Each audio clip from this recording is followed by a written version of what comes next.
Welcome to Shukla study point. आप सभी का स्वागत है आपके अपने YouTube channel Shukla study point में। मैं शिवम शुक्ला आप सभी दोस्तों का हार्दिक स्वागत करता हूं। दोस्तों, आज की वीडियो के अंतर्गत हम बात करेंगे जियोग्राफी अर्थात भूगोल बीए प्रथम सेमेस्टर के महासंग्राम वीडियो के बारे में। और यह महासंग्राम सीरीज जो है एक प्रकार से रिवीजन क्लास के तौर पर आपको देने का प्रयास रहेगा।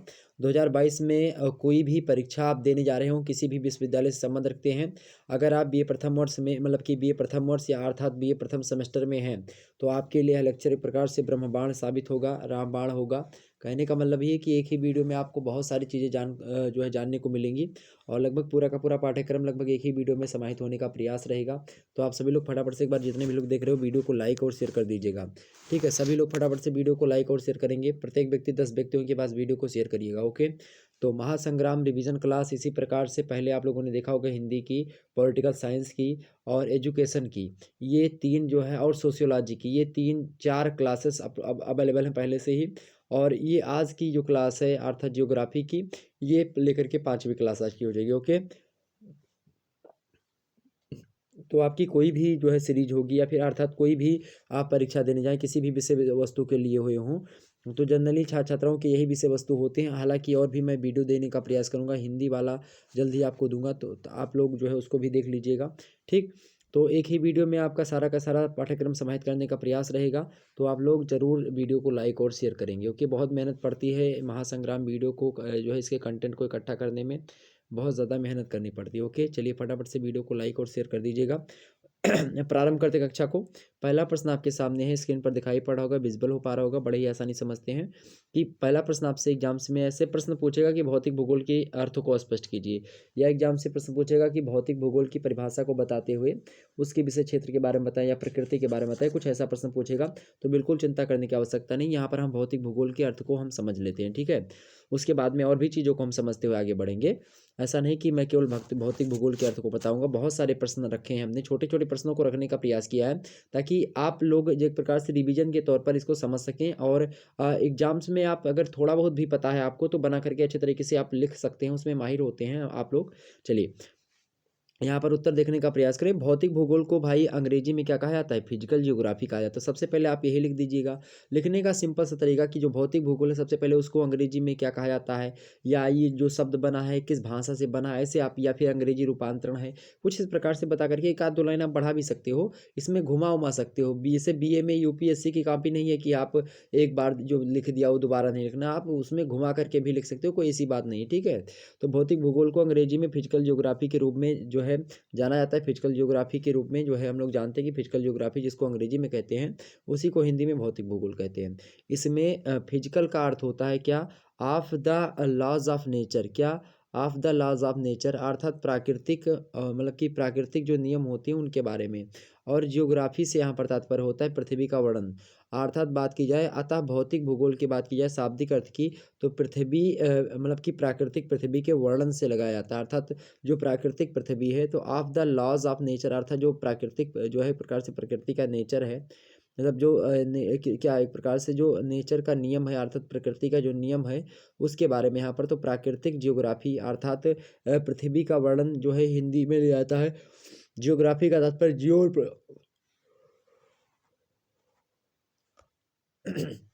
किससे बना हुआ है? जियो प्लस ग्राफिया से बना है। कौन? जियो प्लस ग्राफिया से बना है। तो जो जो आपका जियोग्राफी है किससे बना है? जियो प्लस ग्राफिया से बना, दो शब्दों से मिलकर के बना है। जियो माने क्या होता है? जियो माने होता है अर्थ अर्थात पृथ्वी। ठीक है, और ग्राफिया माने होता है डिस्क्रिप्शन अर्थात वर्णन करना। ठीक है, डिस्क्रिप्शन को अंग्रेजी हिंदी में क्या कहते हैं? वर्णन करना। तो अर्थात जो विषय वस्तु पृथ्वी का वर्णन करती है उसको हम क्या कहते हैं? जियोग्राफी अर्थात भूगोल कहते हैं। और उसी जो है जियोग्राफी में जो इसको फिजिकल आगे लग गया है, फिजिकल का मतलब होता है कि of the laws of nature, इसको हिंदी में प्राकृतिक या फिर प्राकृतिक का नियम के हिसाब से आप बोल सकते हैं। तो कहने का मतलब है जिस विषय वस्तु में या फिर जिस विज्ञान में किसके बारे में, प्राकृतिक नियमों के बारे में या प्राकृतिक पृथ्वी के बारे में हम वर्णन करते हैं, उस विषय वस्तु को हम भौतिक भूगोल अर्थात फिजिकल ज्योग्राफी के नाम से जानते हैं। ठीक है, इतनी बात समझ में आई। थोड़ा सा और आगे बढ़ते हैं और भी मुद्दों को समझने का प्रयास करते हैं। तो भौतिक भूगोल का शाब्दिक अर्थ क्या निकला? प्राकृतिक पृथ्वी का वर्णन। ठीक है, प्राकृतिक पृथ्वी के अंतर्गत वह सभी तथ्य व घटनाएं आती हैं जिनके निर्माण में ईश्वरीय तथ्यों की भूमिका महत्वपूर्ण रहती है। इसमें धरातल पर निर्मित पठार हो गए, पर्वत हो गए आपके, ठीक है, मैदान हो गए, वनस्पतियां हो गई, जंतु हो गए, सागर हो गए आपके, वायु हो गई, और इसके बाद में इन सभी से संबंधित जो घटनाएं होती हैं वो सब की सब किस में शामिल होती हैं, उन सभी का अध्ययन जो होता है भौतिक भूगोल के अंतर्गत ही किया जाता है। इसके अतिरिक्त बात की जाए तो इनके तत्वों में खगोल विज्ञान से लेकर के समुद्र विज्ञान तक, स्थलाकृतियों से लेकर के जैव जगत तक विस्तृत भाग व तथ्य घटनाएं व शामिल, मतलब कि घटनाएं शामिल होती हैं। कहने का मतलब ये है कि जो भौतिक भूगोल है इसमें आप देखेंगे भौतिक भूगोल में जैसे कि सूर्य, चंद्रमा, जितने भी ग्रह हैं आपके, जैसे कि हो गया, इसमें आप देखेंगे जल मंडल, स्थल मंडल, वायुमंडल, जीवमंडल, इन सभी के बारे में अध्ययन करते हुए साथ ही साथ आप देखेंगे सौर मंडल के बारे में। सौर मंडल में जैसे आप देखेंगे कि जो है जो खगोल शास्त्र है ना उसके भी तमाम सारे पिंड, जैसे सूर्य के बारे में, बुध के बारे में, शुक्र, पृथ्वी, मंगल हो गया आपका, बृहस्पति, इसी प्रकार से जो अन्य ग्रह हैं आपके उन सभी का अध्ययन जो है इसके अंतर्गत किया जाता है। ठीक है, तो आप परेशान बिल्कुल भी मत होइएगा कि हाँ ये जो है क्या किसका किस चीज़ का अध्ययन। आप देखेंगे यम, वरुण, वरुण, शनि, इन सभी के बारे में बहुत सारी जो ब्रह्मांड की उत्पत्ति कैसे हुई इन सभी से लेकर के जानकारी हम लोग देखते हैं। जैसे कि बहुत सारी परिकल्पनाएं इसमें आप देखेंगे, जैसे कि अद्वैतवादी संकल्पना, और उसके बाद में द्वैतवादी संकल्पनाओं में जैसे कि आप देखेंगे पुच्छल तारा परिकल्पना हो गई, कासिदा बफन की 1749 में आई थी। चाहे वो आव्य राशि परिकल्पना हो इमैनुअल कांट की 1755 में आई हो, चाहे निहारिका परिकल्पना हो लाप्लास की 1796 में आई हो, इसी प्रकार से उल्कापिंड परिकल्पना लाकेर की 1919 में आई, ग्रहाणु परिकल्पना टीसी चैम्बरलिन की 1905 में आई, ज्वारीय परिकल्पना आपकी जेम्स जीन्स की 1919 में आई। तमाम सारी परिकल्पनाएं, द्वैत तारक परिकल्पना आई जो है HN रसेल के द्वारा, विखंडन का सिद्धांत है मतलब कि रांजन के द्वारा, नवतारा परिकल्पना हो गई आपकी लिटिलटन और हायल के द्वारा, कई प्रकार के जो है सिफीड साध्य सिद्धांत होगा AC बनर्जी के द्वारा, इलाहाबाद विश्वविद्यालय 1942 से ये जो है सिफीड साध्य थे। अंतःतारक धुरी परिकल्पना आपकी ऑटो स्मिथ द्वारा जो है 1943 में आई, रूसी वैज्ञानिक है ये। तो इसी प्रकार से कई सारी जो है ब्रह्मांड की उत्पत्ति संबंधी सिद्धांत हैं वो आते जाते हैं, और एक प्रकार से बात की जाए तो उनका अध्ययन जो है उनका उन सभी का जो अध्ययन होता है, अर्थात सौर मंडल की उत्पत्ति के साथ साथ पहले ब्रह्मांड की उत्पत्ति कैसे हुई, अब ब्रह्मांड में जो सौर मंडल है उसकी उत्पत्ति कैसे हुई, ब्रह्मांड की बात कीजिए तो ब्रह्मांड में जो अपनी आकाश गंगा उसका नाम है दुग्ध मेखला, तो दुग्ध मेखला की उत्पत्ति कैसे हुई, उसके बाद में दुग्ध मेखला में आपका मंडल है कौन सा, सौर मंडल, सौर मंडल जो है की उत्पत्ति इसी में हम देखते हैं कैसे हुई। उसके बाद में सौर मंडल में जिस पर हम रहते हैं पृथ्वी, अर्थात जियोग्राफी पृथ्वी के जो है समस्त जो है स्थल खंडों महा इन सभी का अध्ययन करता है, फिर हम उसका अध्ययन देखते हैं। तो ये चीज़ें होती हैं यहाँ पर। तो कहने का मतलब है कि खगोल विज्ञान से लेकर के समुद्र विज्ञान, अर्थात समुद्र के नीचे तक जो है समुद्र विज्ञान, खगोल विज्ञान, ये सब शाखा है किसकी, ये सब शाखा है मेरे भाई किसकी, भौतिक भूगोल की। ये बात ध्यान रखेंगे। भूगोल को हम दो भागों में, हमने आपको पहले बताया था कि भूगोल जो है इसको दो भागों में हम बांटते हैं, एक होता है इसका मानवीय पक्ष और एक होता है इसका जो है भौतिक पक्ष, अर्थात ये एक भौतिक भूगोल, एक मानव भूगोल। तो मानव भूगोल की बहुत सारी उपशाखाएं हैं और भौतिक भूगोल की भी बहुत सारी उपशाखाएं हैं, तो उन सभी को हम समझते हैं। तो इसीलिए आपके पाठ्यक्रम के अनुसार, या आप जो BA प्रथम वर्ष के हमारे छात्र छात्र हैं उनके जो है पाठ्यक्रम के अकॉर्डिंग देखा जाए तो भौतिक भूगोल जो है आपके प्रथम सेमेस्टर में पढ़ाया जाता है। तो इसीलिए यहाँ पर आपको भौतिक भूगोल पढ़ना पड़ेगा। मानव भूगोल आपको पहले पेपर 2 में पढ़ना होता था BA फर्स्ट ईयर में, लेकिन अब वो जाकर के सेकंड सेमेस्टर में आपको पढ़ना पड़ेगा शायद। तो ये चीज़ें हैं। ठीक, तो यहाँ पर क्या है कि खगोल विज्ञान से लेकर के समुद्र विज्ञान तक, सभी स्थलाकृतियों से लेकर के जैव जगत तक, मतलब कि यहाँ पर आप देखेंगे कि जैव जगत तक भी हम लोग अध्ययन करते हैं जो है जियोग्राफी में। ठीक, यहाँ पर आप देखेंगे जैसे पादप वगैरह हो गए, तमाम सारी चीज़ों के बारे में, जैसे कि आप देखेंगे वहाँ पर जीव मंडल में आप देखेंगे तमाम सारे जो जीव रहते हैं उन सभी के बारे में हम अध्ययन करते हैं। घास वगैरह जो बायोम वगैरह होता है उनके बारे में देखते हैं। बहुत सारी चीज़ों के बारे में हम लोग पढ़ने का प्रयास करते हैं। ठीक है।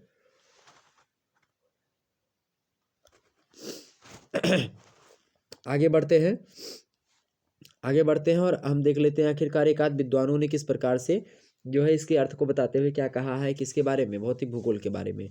तो उसी में नाम आता है आर्थर होम्स का। बड़े ध्यान समझिएगा, बड़ी ही आसानी से समझेंगे। आज थोड़ा सा मेरे में एनर्जी भी कम हो है, और ये मैं विश्वास भी करता हूँ और मानता भी हूँ कि बहुत कम एनर्जी के साथ आपको पढ़ाने का प्रयास कर रहा हूँ। लेकिन कल भी आपकी क्लास हो नहीं पाई थी, इसके लिए बहुत ज़्यादा डिस्टर्ब हूँ मैं, तो इसीलिए आपकी क्लास हो नहीं पाई, उसके लिए माफ़ी चाहेंगे। तो आज की क्लास में थोड़ा सा आप मैनेज करिएगा, क्योंकि इस समय थोड़ा सा जो है डिस्टर्ब चल रहे हैं। ओके, तो आर्थर होम्स की बात की जाए तो आर्थर होम्स के अनुसार अगर बात की जाए, इन्होंने भौतिक भूगोल की परिभाषा को देते हुए कहा कि भौतिक पर्यावरण का अध्ययन ही भौतिक भूगोल कहलाता है, जो कि ग्लोब के धरातलीय उच्चावच उच्चावच माने जो भू आकृति जो विज्ञान होता है, उच्चावच कहने का मतलब कहीं पर पहाड़ है, कहीं पर पर्वत है, कहीं पर नदियां हैं तो कहीं पर घाटियां हैं, कहीं पर ज्वालामुखी पर्वत है तो कहीं पर मेरे प्यारे दोस्तों काली मिट्टी है, कहीं पर मैदान है तो कहीं पर जो है मरुस्थल है, रेगिस्तान है, किसी प्रकार की तमाम सारे उच्चावच श्रेणी में आते हैं। तो भू आकृति विज्ञान, भूमि की आकृति कहाँ कहाँ पर कैसी है, वो होता है उच्चावच आपका।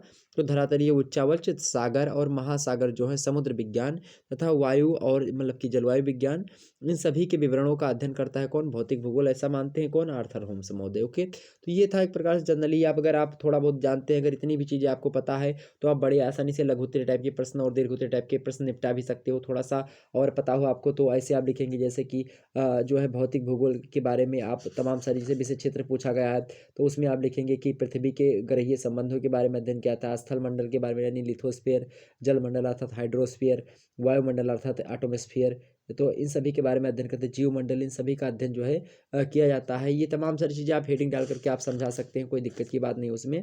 आगे हम समझते हैं। आगे समुद्र विज्ञान। अब भाई समुद्र विज्ञान कभी कभी आपसे एग्जाम से प्रश्न पूछ लेता है कि समुद्र विज्ञान आखिरकार है क्या। तो समुद्र विज्ञान से आपका क्या आशय है, इसको समझ लेते हैं। पृथ्वी के धरातल का बात की जाए तो 70.8 भाग जो है लगभग कितना है, सागरीय जल से आवृत है। ये सागर जल की मैं बात कर रहा हूँ। अब आप इसको लोग कमेंट मत करिएगा कि सर जी जो है लगभग जो है 75% से अधिक जो है पानी है यहाँ पर। तो यहाँ पर आपने क्यों 70% ही बताया है, तो मतलब ये बताने का प्रयास, तो यहाँ पर आप देखने का प्रयास करेंगे नदियों का जल हो सकता है इसमें ना लिया गया हो। तो यहाँ पर लगभग 70, ये सही पॉइंट है एकदम से, 70% के अधिक पानी है, तो ये बात ध्यान रखेंगे। तो पृथ्वी के धरातल का 70% से अधिक जो है भाग सागरीय जल से क्या है, आवृत है, मतलब सागर जल से घिरा हुआ है। इस जलीय भाग को क्या कहते हैं, हाइड्रोस्फीयर अर्थात जलमंडल के नाम से जाना जाता है। इस जलमंडल या सागरों के अध्ययन को ही हम समुद्र विज्ञान के नाम से जानते हैं। इसके अंतर्गत जल मंडल के भौतिक एवं जैविक पहलुओं तथा उनकी जटिलता का वर्णन तथा व्याख्या को सम्मिलित किया जाता है। जब समुद्र विज्ञान में समुद्र विज्ञान की बात की जाए तो समुद्र विज्ञान के अंतर्गत सागरीय भूविज्ञान, किसके किसके बारे में भाई, सागरीय भूविज्ञान, एक मिनट रुकिएगा, हाँ, इसके अंतर्गत हम सागरीय भूविज्ञान तथा सागरीय भू आकृति विज्ञान, भौतिक समुद्र विज्ञान, रासायनिक समुद्र विज्ञान, और उसके बाद में आपका जीव विज्ञान हो गया, किसका, जीव समुद्र विज्ञान होगा, मतलब कि कौन कौन से जीव रहते हैं वहाँ पर, तो उनके बारे में अध्ययन करना होगा। ये सब सारे के सारी चीज़ों को सम्मिलित किया जाता है। और यहाँ पर रासायनिक समुद्र विज्ञान का मतलब वहाँ पर जो रासायनिक चीज़ें पाई जा रही हैं वो कैसी पाई जा रही हैं, तो उनके बारे में अध्ययन। और भौतिक चीज़ें को वहाँ पर कैसे पा रही हैं, उसकी आकृति कैसी है समुद्र की, इन सभी चीज़ों के बारे में, उनकी धाराएं कैसी, लवणता कैसी है, तो सब रासायनिक में आ जाएगा, लवणता वगैरह। ठीक है, ये तमाम सारी चीज़ों के बारे में। ठीक, आगे देखते हैं। सागरीय भू विज्ञान एवं भू आकृति विज्ञान के अंतर्गत महासागरीय बेसिन की उत्पत्ति क्रस्ट तथा मेंटल के, मतलब क्रस्ट माने होता है जो निचला भाग होता है, मेंटल एक प्रकार से ये भी चीज़ें होती, क्रस्ट मेंटल, और एक प्रकार से ये आपने पढ़ा होगा क्रस्ट वगैरह के बारे में। हालांकि ये अब बताऊंगा किसी पृथ्वी की आंतरिक संरचना के बारे में, क्रस्ट जो है मेंटल और सियाल सीमा निफे ये सब दिखा जाता है, हम चर्चा कर लेंगे तब बता देंगे आपको। ठीक, पृथ्वी की आंतरिक संरचना में क्या क्या चीज़ें होती हैं। वैसे पृथ्वी की आंतरिक संरचना को जानने के लिए घनत्व, दबाव, इन सभी के ये सब कुछ साधन है। बाकी कुछ साधन जैसे कि भूकंप और ज्वालामुखी के माध्यम से हम लोग जानते हैं, कुछ सियाल सीमा निफे, ये सब चीज़ों के माध्यम से हम जानते हैं पृथ्वी की आंतरिक संरचना कैसी है। हालांकि चलिए अब समझते हैं। तो क्रस्ट तथा मेंटल की संरचना तथा रूप, सागरीय निक्षेप की, मतलब जो ऊपरी और निचला हिस्सा है उसका, उन मतलब उसके तथा और मतलब कि उसकी संरचना और उसका रूप और सागरीय निक्षेप की विशेषताओं और उसका वितरण कहाँ कहाँ पर कितना पाया जाता है, सागरीय स्थल रूपों की विशेषताओं की उत्पत्ति मतलब उसकी कैसी हुई है, इन सभी की व्याख्या जो है हम लोग करते हैं इसके अंतर्गत समुद्र विज्ञान में। भौतिक समुद्र विज्ञान के अंतर्गत तरल अर्थात जल की गतियाँ, जल के भौतिक गुणों का अध्ययन किया जाता है। और इसके अंतर्गत अब सागरीय मौसम विज्ञान का भी अध्ययन जो है प्रारंभ हो गया है, जो सागर के ऊपर स्थित वायुमंडलीय दशाओं से संबंधित होता है। तो अब एक नया आप देखेंगे कि इसके अंतर्गत भाई सागरीय मौसम विज्ञान का भी अध्ययन जो है होने लगा है, कि सागर के ऊपर का जो मौसम होता है कैसा होता है, उसके बारे में भी जो है अध्ययन प्रारंभ हो चुके हैं। तो ये इस प्रकार समुद्र विज्ञान से तात्पर्य था। आपसे एग्जाम से प्रश्न पूछे कि भूगोल का पिता कौन था, ये बहुत सारी जानकारियां हैं, तो जानकारी अगर आपके अंदर हो जाएगी तो आपसे एग्जाम से प्रश्न बहुत ज़्यादा हो पाएंगे। तो कोई भी प्रश्न पूछा जाएगा आप कर लेंगे उसको, अगर ये वीडियो आप लोगों ने सही तरीके से देखा। तो तीसरा प्रश्न आपके सामने कि भूगोल का पिता किसे कहा जाता है, फटाफट से एक बार वीडियो को लाइक करेंगे। भूगोल का पिता किसे कहा जाता है भाई, तो भूगोल का पिता, तो आप यहाँ पर देखिए हमने वैसे भूगोल के पिता के बारे में आपको विस्तार से समझा भी दिया था कि भूगोल के पिता कौन है। हालांकि फिर से यहाँ पर समझने का प्रयास करें।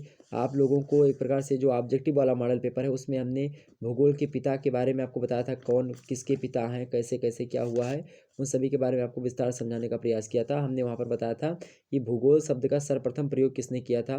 तो सर्वप्रथम प्रयोग किया था इरेटास्निज ने। उनकी एक पुस्तक थी जियोग्राफिका।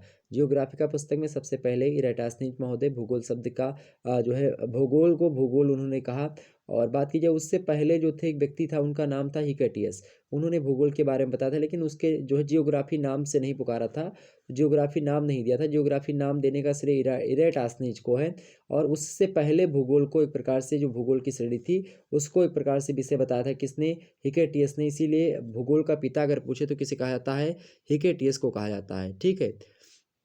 लेकिन बात की जाए कहीं कहीं पर आप देखेंगे कि इरेटास्निज को भी भूगोल का पिता कहा गया है। तो लेकिन यहाँ पर एक प्रश्न अगर ऑब्जेक्टिव में आपसे पूछेगा तो आप क्या बताएंगे, व्यवस्थित भूगोल का जब जनक पूछा जाएगा तो आप इरेटास्निज को बताइएगा। अगर आपसे पूछा जाता है कि भूगोल के पिता कौन है ऑब्जेक्टिव में, तो वहाँ पर अगर इरेटास्निज नहीं दिया होगा तो हिकेटियस आपकी करेक्ट आंसर होगी। हालांकि हिकेटियस और इरेटास्निज को साथ में नहीं देगा, तो हिकेटियस या इरेटास्निज दोनों में से एक को देगा, तो आप परेशान मत होइएगा। ओके। आधुनिक भूगोल के जनक वहीं पर अलेक्जेंडर वान हम्बोल्ट और रिटर, इन दोनों को कहा जाता है। ये सब ठीक है। मानचित्र सबसे पहला जो है मापक के आधार पर बनाने का श्रेय किसको प्राप्त है, एनेक्सिमेंडर को प्राप्त है। ये तमाम सारी चीजें। हालांकि यहाँ पर देखते हैं सर्वप्रथम यूनानी विद्वान थे इरेटास्निज। उन्होंने भूगोल को धरातल के एक विशिष्ट विज्ञान के रूप में मान्यता दी, जिसे भूगोल का पिता की संज्ञा जो है दी जाती है। इरेटास्निज ने जियोग्राफी शब्द का सर्वप्रथम प्रयोग किया। भूगोल के आधुनिक स्वरूप की नींव 1750 ईस्वी से 1850 ईस्वी के मध्य में पड़ी है। और इस काल के प्रतिनिधि विद्वान हम्बोल्ट और रिटर थे। और इन्होंने क्या किया था, अपनी पूर्व की पीढ़ी के जर्मन विद्वानों की भौगोलिक संकल्पनाओं के आधार पर ही आधुनिक भूगोल की नींव डाली। अतः इन्हें आधुनिक भूगोल का संस्थापक या जनक कहा जाता है। तो आधुनिक भूगोल का संस्थापक किसको कहा जाता है, हम्बोल्ट को और रिटर को। किसको, अलेक्जेंडर वान हम्बोल्ट और रिटर, कार्ल रिटर। तो इन दोनों को आधुनिक भूगोल का जनक कहा जाता है। लेकिन व्यवस्थित भूगोल का जनक कहा जाता है इरेटास्निज को, और भूगोल का जनक कहा जाता है हिकेटियस को। तो ये बात आप ध्यान रखिएगा। हालांकि यहाँ पर हमने यहाँ पर मेंशन नहीं करवाया है, लेकिन आप लोगों को ये पता होनी चाहिए, बातें मैंने आपको बता दी। आगे समझते, पृथ्वी को अनोखा ग्रह क्यों कहा जाता है। ये मोस्ट इंपॉर्टेंट प्रश्न है कि पृथ्वी को अनोखा ग्रह क्यों कहा जाता है। तो सौरमंडल की बात की जाए तो सौरमंडल के सभी ग्रहों एवं उपग्रहों में केवल पृथ्वी पर ही क्या है, पूर्ण रूप से जीवन संभव है। इसीलिए पृथ्वी को अनोखा ग्रह कहते हैं। पृथ्वी सूर्य से 14 करोड़ 96 लाख किलोमीटर दूर है। पृथ्वी का विषुवत-रेखीय व्यास 12,760 किलोमीटर है। और ध्रुवीय व्यास की बात की जाए तो 12,719 किलोमीटर है। ठीक है। विषुवत-रेखीय व्यास का मतलब समझ रहे हैं ना, जैसे कि ये पृथ्वी मान लेते हैं, अभी मैं आपको समझा दूं तो आपको पता हो जाए, बहुत सारे लोगों को नहीं पता। ये मान लेते हैं पृथ्वी है आपकी। अब पृथ्वी है, अब इसमें विषुवत-रेखीय व्यास क्या है, इसका मतलब कहने का ये है कि ये जो वाला ये व्यास है, ये वाला अर्थात एक वृत्त इसको मान लीजिए, तो ये व्यास हो गया। व्यास जो है वह रेखा जो कि क्या करती हो, वृत्त के केंद्र से जाती हो और वृत्त की परिधि को अर्थात यहाँ से एक बिंदु को यहाँ पर मिला दे, वो क्या हो गया आपका, ये हो गया आपका वृत्त। तो ये पृथ्वी का क्या कहलाता है, उत्तरी ध्रुव कहलाता है ये, और ये कहलाता है दक्षिणी ध्रुव। तो ये जो ध्रुवीय व्यास इन्होंने यहाँ पर मतलब कि यहाँ पर बताने का प्रयास हुआ है ध्रुवीय व्यास का, तो ध्रुवीय व्यास अर्थात यहाँ से यहाँ तक की जो लंबाई है ना, यहाँ से यहाँ तक की लंबाई वो 12,719 किलोमीटर की है। इतनी लंबी 12,719 किलोमीटर लंबी ये हो गया आपका क्या, ये हो गया मेरे पास दोस्तों ध्रुवीय व्यास। मतलब एक ध्रुव से दूसरे ध्रुव को मिलाने वाली जो रेखा है उसकी लंबाई कितनी है, 12,719 किलोमीटर। और बात की जाए यहाँ पर 12,760 किलोमीटर कौन सी है, ये वाला विषुवत रेखीय।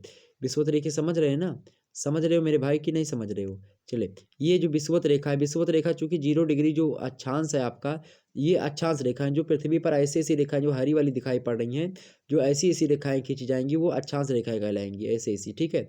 और जो लंबी लंबी रेखाएं खींची जाती हैं वो क्या कहलाती हैं, जो लंबी लंबी आपकी रेखाएं ऐसे ऐसे दिखाई पड़ेंगी, यहाँ पर खींच दिया हमने, ये कहलाती है आपकी देशांतर रेखा। तो देशांतर रेखा और जो है आपकी अक्षांश रेखा में तो अंतर आपको पता ही चल गया होगा कि क्या अंतर होता है आखिरकार। ठीक, तो ये अंतर होता है आपका। तो कह रहा है कि जो है आपका जो ध्रुवीय व्यास है 12,719 किलोमीटर है, अर्थात जो लाल वाली रेखा यहाँ पर दिखाई पड़ रही है आपको, लाल कलर से यहाँ पर दिखाई पड़ रही है मेरे भाई, ये रेखा जो है इसकी लंबाई कितनी है, ध्रुवीय ये 12,719 किलोमीटर है। जबकि बात की जाए अगले की अर्थ जो हरे कलर की दिखाई पड़ रही है, इसकी लंबाई कितनी 12,760 किलोमीटर है, ये वाली लंबाई। ठीक, तो क्लियर होगी इतनी बात। पृथ्वी का क्षेत्रफल कितना है 49 करोड़ 25 लाख वर्ग किलोमीटर है। क्षेत्रफल क्या होता है इसको भी समझ लीजिए। क्षेत्रफल होता है 2 पाई, जो है यहाँ पर देखेंगे ये वृत्त है आपका।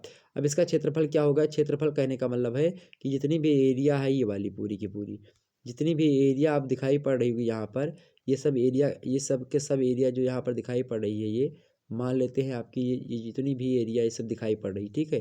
ये पूरी की पूरी जो एरिया है गोला के अंदर, ये सब सब क्या है, ये सब पृथ्वी का एक प्रकार से क्या है भाई, ये सब जो है पृथ्वी का क्षेत्रफल है। ये पूरी की पूरी जो अंदर की एरिया है, यही क्षेत्रफल हो गई। तो क्षेत्रफल को अंग्रेजी में एरिया ही कहा जाता है। तो ये हो गया आपका क्या, क्षेत्रफल। ठीक, समझ में आई बातें। परिधि क्या होती है, परिधि जो होती है मेरे भाई, परिधि को समझ लीजिए। परिधि भी आपसे एग्जाम से प्रश्न पूछ ले कि इसकी परिधि कितनी है।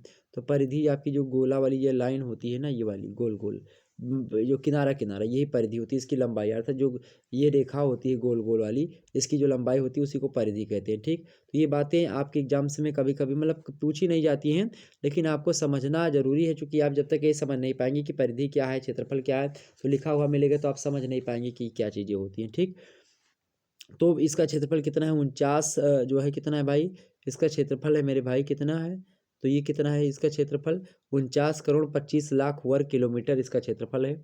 इसमें 7 महाद्वीप है, किसमें, पृथ्वी में। 7 महाद्वीपों के नाम आपके पता है आपको। पहला महाद्वीप आप देखिएगा, सबसे बड़ा महाद्वीप है आपका, उसका नाम है एशिया महाद्वीप। आपका जो है अगला महाद्वीप जो एशिया हो गया आपका, अफ्रीका हो गया। उसके बाद में आप देखेंगे एशिया अफ्रीका, उसके बाद में आपका हो गया उत्तरी अमेरिका, फिर दक्षिणी अमेरिका आपका हो गया। फिर उसके बाद में आप देखेंगे जैसे कि यूरोप हो गया, फिर ऑस्ट्रेलिया हो गए, और उसके बाद में आपका कौन सा हो गया, अंटार्कटिका हो गया। ठीक है, तो ये 7 महाद्वीप हैं आपके, हो गए ना 7 महाद्वीप ही। जैसे देखिए एशिया, ठीक है, और उसके बाद में कौन सा हो गया, अफ्रीका। उसके बाद में जो है उत्तरी अमेरिका हो गया आपका, दक्षिणी अमेरिका हो गया, 4 हो गए। उसके बाद में आपका यूरोप हो गया, ठीक है, 5 हो गए। और उसके बाद में कौन सा हो गया, ऑस्ट्रेलिया हो गया आपका, ठीक है, 6 हो गए। और अंटार्कटिका हो गया, ठीक है, ये आपके 9 जो है 7 हो गए। तो ये 7 कितने हैं भाई, ये 7 महाद्वीप है पृथ्वी पर। तो वही कह रहा है यहाँ पर, इसमें कितने हैं, पृथ्वी पर कितने महाद्वीप हैं, तो पृथ्वी पर 7 महाद्वीप हैं। और कितने महासागर हैं, 5 महासागर हैं। लेकिन कहने सुनने में बात की जाए, ये 5 महासागर लिखा तो, लेकिन 4 ही महासागर आपको दिखाई पड़ते हैं। हिंद महासागर, प्रशांत महासागर और अटलांटिक महासागर, भूमध्य सागर, ये सब दिखाई पड़ते हैं आपको। ठीक, हालांकि और भी कुछ सागर में गिनती होती होगी, आगे समझते हैं। पृथ्वी अपनी धुरी पर कितनी अच्छी घूमती है, तो 66.5 जो है डिग्री का कोण बनाती है अपनी धुरी पर। मतलब पृथ्वी ये है, ये अपनी धुरी पर जो है इसे थोड़ा सा 66 डिग्री कोण बनाती है। इसे पृथ्वी का ये सीधा देखें और ये रेखा देखें, तो इन दोनों के बीच का कोण कितना बनता है, झुकी वाली, तो 66.5 डिग्री का कोण जो है बनता है, पृथ्वी की अपनी धुरी पर बनाती है।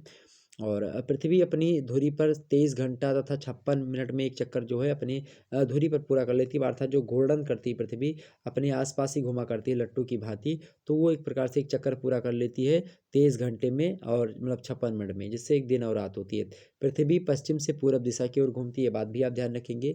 और इसी प्रकार घूमती हुई ये 365 सही 1/4 दिनों में, अर्थात 365 और प्लस में एक प्रकार से 1/4 जो दिन आते हैं, अर्थात जो है एक मतलब कि चौथा हिस्सा एक का, ठीक है, एक दिन का चौथा हिस्सा दिनों में सूर्य का एक चक्कर जो है पृथ्वी लगाती है। लगभग एक साल में जो है आपका एक चक्कर जो है पृथ्वी सूर्य भगवान को घूम करके आ जाती हैं।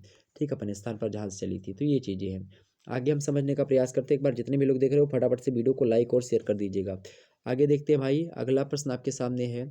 अगला प्रश्न है 5वां नंबर प्रश्न है कि नियोजोइक कल्प अथवा नूतन कल्प क्या होता है। ये क्या है भाई, कल्प वगैरह आप समझते नहीं, ये एक काल समय है जियोग्राफी का। तो इसके अंतर्गत जो है टिलियोसीन और उसके बाद में प्लाइस्टोसीन एवं होलोसीन युग आते हैं इसके अंतर्गत, नियोजोइक कल्प के अंतर्गत। और जो है टिलियोसीन युग जो है विशाल शाकाहारी एवं आधुनिक पालतू पशुओं के पूर्वजों का युग जो है माना जाता है। इस समय अल्पाइन पर्वतों का स्थानीय रूप से कहीं कहीं अंतिम उत्थान हुआ है। इसकी आयु 1.7 करोड़ वर्ष पुरानी मानी जाती है। चीन का पेकिंग मानव और जावा मानव जो है इसी युग के जो है माने जाते हैं। इसी युग में अनेक नदियों का नवीन मार्ग भी निश्चित हुआ। इस युग के उत्तरार्ध मतलब इस युग के जो है आधे के बाद में लगभग जैसे ये युग आधा बीत गया, उसके बाद तक जो है जलवायु पुनः ठंडी होने लगी थी। पृथ्वी के विशाल भूखंड पर हिम विस्तार हो रहा था, मतलब कि बर्फ़ों का जो है ज़्यादा एक प्रकार से विस्तार हो रहा था। और प्लास्टोसीन युग आज से लगभग 10 से 15 लाख वर्ष पूर्व प्रारंभ हुआ। सागर तल लगभग 60 जो है मीटर मतलब कि 60 मीटर नीचे चला गया। इस प्रकार से आप देखेंगे होलोसीन युग और हिम युग के पश्चात जो है ये मानो क्या हुआ, होलोसीन युग हिम युग के पश्चात का मानव जो था मानव इतिहास का युग माना जाता है। मानव के विविध प्राथमिक व्यवसायों का विकास जो है ये इसी युग में होता है। किस युग में हुआ भाई, ये युग जो आपके सामने है न्योजोइक कल्प में या नूतन कल्प में। ओके, आगे देखते हैं। सियाल परत पर संक्षिप्त टिप्पणी लिखिए। एग्जाम से प्रश्न आपसे बन सकता है सियाल परत। सियाल कौन सी परत है भाई, सियाल माने समझते हैं ना, सियाल। सियाल को अगर लिखने का प्रयास करेंगे तो सी से मिलता है ये वाला ये सी, और आल से बनता है ये ए एल, तो इसको अंग्रेजी में ऐसे लिखा जाता है सियाल। सी एस आई का मतलब होता है यहाँ पर सिलिकन, और ए एल का माने होता है एल्यूमिनियम। अर्थात ऐसी परत पृथ्वी की जो कि सिलिकॉन से और एल्यूमिनियम से बनी है, उसको हम सियाल कहते हैं जनरली भाषा में। ओके, तो वही चीज़ है। अब पृथ्वी की बात की जाए तो पृथ्वी को यहाँ पर सियाल, सीमा और निफे ये 3 कैटेगरी में बांटने का प्रयास किया रासायनिक आधार पर।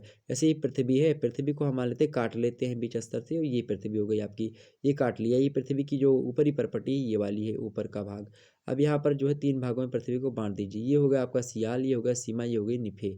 ठीक है, सियाल में क्या होता है, यहाँ पर जो है सिलिकॉन और एल्यूमिनियम की अधिकता है। किस किस परत में, ये वाली परत में, पृथ्वी के जो ऊपरी परत है इसमें सिलिकॉन और एल्यूमिनियम की अधिकता है, इसीलिए इसको सियाल कहा गया। इसको सियाल और इसको सीमा इसीलिए कहा गया क्योंकि इसमें जो है सिलिकॉन भी है और साथ ही साथ जो है मैग्नीशियम भी है। सिलिकॉन भी है और मैग्नीशियम भी, इसीलिए इसको क्या कहा गया, सीमा कहा गया। और इसको निफे कहने का तात्पर्य इससे ये है कि इसमें जो है निकल है और साथ ही साथ निफे, तो इसमें क्या है, फेरस भी है या फी भी है और या नाई भी है, तो इसीलिए जो है इसको निफे कहा गया। ये फेरस ऑक्साइड मतलब इसमें आप लोहे मतलब कठोर है भी और तरलता भी है, तो ये चीज़ें हैं। तो पृथ्वी की आंतरिक संरचना में जब हम पढ़ते हैं तो उसमें एक परत आती है, उसका नाम है सियाल। तो आपसे एग्जाम से प्रश्न पूछ सकता है कि सियाल परत पर संक्षिप्त टिप्पणी लिखिए। तो कैसे लिखेंगे कि पृथ्वी की ऊपरी परत चट्टानों की परत के ठीक नीचे जो है यह परत फैली हुई है। इसमें सिलिका और एल्यूमिनियम दो तत्वों की अधिकता रहती है। इसके आधार पर इसका नाम एसआई अर्थात सिलिका और एल अर्थात एल्यूमिनियम पर रखा गया। इसका घनत्व जो होता है, घनत्व माने होता है जैसे कि किसी चीज़ मतलब कोई चीज़ कितनी ज़्यादा घनी है उसी को उसका घनत्व कहते हैं। डेंसिटी उसकी कितनी ज़्यादा, डेंसिटी माने होता है जैसे कि रुई का घनत्व क्या है, बहुत ज़्यादा कम है, चूँकि रुई क्या होती है, फैली हुई होती है। अभी वह रोएवा लेकर के आप क्या करो, मुट्ठे में दाब लो कस के, कम हो जाएगी थोड़ा सा, तो उसका घनत्व क्या हो रहा है, बढ़ रहा है। और जब किसी वस्तु का घनत्व बढ़ेगा तो उसका एक प्रकार से आकार जो होगा कैसा होगा, छोटा सा होगा। तो आकार जो है एक प्रकार से वही बात यहाँ पर, तो इसका घनत्व कितना है, अर्थात ये जो चपटी मतलब कि कितना ज़्यादा घनत्व, कितनी ज़्यादा घनी है पृथ्वी यहाँ पर, तो 2.4 से लेकर के 2.9 के मध्य जो है इसका क्या है, घनत्व है। यहाँ की प्रमुख चट्टानें ग्रेनाइट समूह से संबंधित हैं। इस परत की मोटाई महासागरों की तली के निकट कम है। यह 50 से 300 किलोमीटर तक मानी जाती है और वर्तमान में इसे 120 किलोमीटर ही माना जाता है। तो ये चीज़ें 120 किलोमीटर जो है इसकी लंबा मतलब गहराई है। इतने में जो है कौन सी परत है, सियाल परत है। आगे देखते हैं भूपर्पट्टी क्या है। भूपर्पट्टी से आपका क्या आशय है, तो ऊपरी तथा मध्यम परत को मिला करके आर्थर होम्स ने पपड़ी का नाम दिया है। इस परत में सियाल की संपूर्ण परत तथा सीमा की जो ऊपरी परत होती है उसको सम्मिलित किया था। तो भूपर्पट्टी कौन सी हो गई आपकी, भूपर्पट्टी जैसे ये वाली आपकी हो गई ये, ठीक, ये हो गई पृथ्वी, और ये सियाल हो गया सीमा निफे, तो ये सियाल की पूरी पट्टी और ये वाला यहाँ से ले लेंगे। ठीक है, मतलब कि ये सीमा का जो था ये ऊपरी भाग और पूरा का पूरा आपका सियाल, इसको भूपर्पट्टी कहा है। किसने, आर्थर होम्स ने। ये चीज़ें हमने आपको बताई। आगे थोड़ा सा समझते हैं भाई कि और चीज़ें क्या है। तो सियाल आपकी समझ में आ गया, भूपर्पट्टी आपकी समझ में आ गया क्या होती है। आगे समझते भूकंप की उत्पत्ति की प्राचीन विचारधारा क्या थी, उसको स्पष्ट करने के लिए करके प्रश्न एग्जाम से बन सकता है। प्रश्न है कि सॉरी, एक बार चलिए फटाफट से वीडियो को लाइक और शेयर करिएगा सभी लोग। ओके, यहाँ पर देखने का प्रयास करें कि भूकंप की उत्पत्ति की प्राचीन विचारधारा को स्पष्ट कीजिए। तो कैसे स्पष्ट करते हैं भाई कि प्राचीन मतानुसार इसे मतलब उसे दैविक शक्ति का परिणाम माना जाता है, किसे, भूकंप को। प्राचीन लोग अगर माने तो उसको दैवीय प्रकोप माना जाता है। लेकिन कालांतर में, अर्थात कालांतर माने होता है समय बीतता गया, उसके बाद में धारणा बनी कि जब पृथ्वी पर जो है पाप अधिक होने लगते हैं तो उनके भार से पृथ्वी हिलने लगती है। और बाद में लोगों ने सोचा था कि पृथ्वी किसी जानवर के ऊपर रखी हुई है, और जब जानवर हिलता है तो पृथ्वी में क्या होता है, कंपन होता है। जैसे टर्की, कालीमंटन, बुल्गारिया, इन सभी स्थानों पर पृथ्वी को कहाँ पर माना गया कि पृथ्वी जो है वो भैंस के सींग पर जो है रखी हुई है। कहाँ कहाँ पर माना गया भाई, वो देश है आपका टर्की, कालीमंटन, बुल्गारिया, और जो है इन सभी लोगों को मानना है कि पृथ्वी जो है भैंस के सींग पर रख टिकी हुई है। इसीलिए जो है जब भैंस क्या होता है, जब थोड़ा सा हिलती है या फिर खुजली करने लगती है शरीर में, तो क्या होता है, पृथ्वी भी हिलने लगती है, वही आता है भूकंप। जबकि उत्तरी अमेरिका में लोग मानते हैं कि ये कछुए मतलब कि कछुए के जो है पीठ पर रखी हुई, इसलिए जो है थोड़ा सा हिलती कभी कभी। ईरान में यह मत है कि ये केकड़े पर जो है बसी हुई है, इसीलिए जो है ये हिलती है तो पृथ्वी जो है मतलब भूकंप आता है। तिब्बत में लोग कहते हैं कि ये मेढक पर रखी हुई है, जबकि सुलावेसी में जो है कहते हैं कि सुअर पर टिकी हुई है। इसी पर लोग से अलग अलग तरीके से आधारित मानते हैं। और जबकि भारत की बात की जाए तो भारत में पृथ्वी को शेषनाग के सिर पर जो है टिका हुआ बताया गया है, और इसके मतलब कि इनके हिलने से पृथ्वी में कंपन होने लगता है और इसी को भूकंप कहते हैं। ये प्राचीन धारणा है जो हमने आपको बताई, ठीक है। तो भूकंप आने की प्राचीन धारणा यही है, आके लोग जो मानते हैं। आगे देखते हैं जो है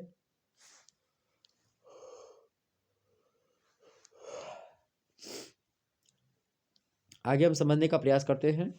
9वां नंबर क्वेश्चन आपके सामने आ चुका है मेरे भाई। 9वां नंबर क्वेश्चन देखने का प्रयास करें आप सभी लोग। ज्वालामुखी किसे कहते हैं, ज्वालामुखी किसे कहते हैं, आपसे प्रश्न पूछा गया।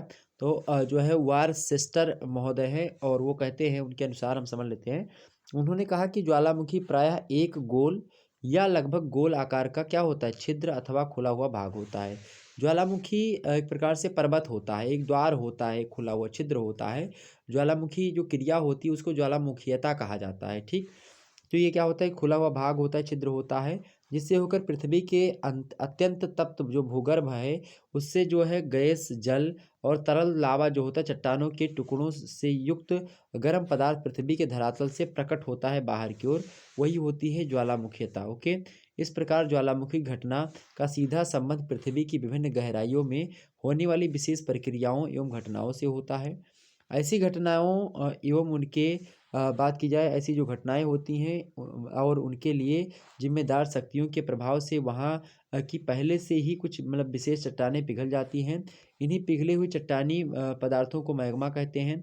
जब मैग्मा पृथ्वी की सतह पर आता है तो इसे पिघल मतलब मिलने वाली जो गैसें होती हैं बाहर आती हैं, और तब उसे लावा कहते हैं। इस प्रकार लावा तथा गैस मतलब गैसें मिल करके मैग्मा बन जाता है, और मैग्मा आग्नेय चट्टानों को मतलब कि चट्टानें बनने का वर्तमान में आधार है। जो मैग्नी चट्टान मतलब आग्नेय चट्टानें बनती हैं, जो आग्नेय चट्टानें बनी हुई हैं ये किससे बनी हुई हैं, ये उसी से बनी हुई हैं। ओके, इतनी बात क्लियर होगी आपकी।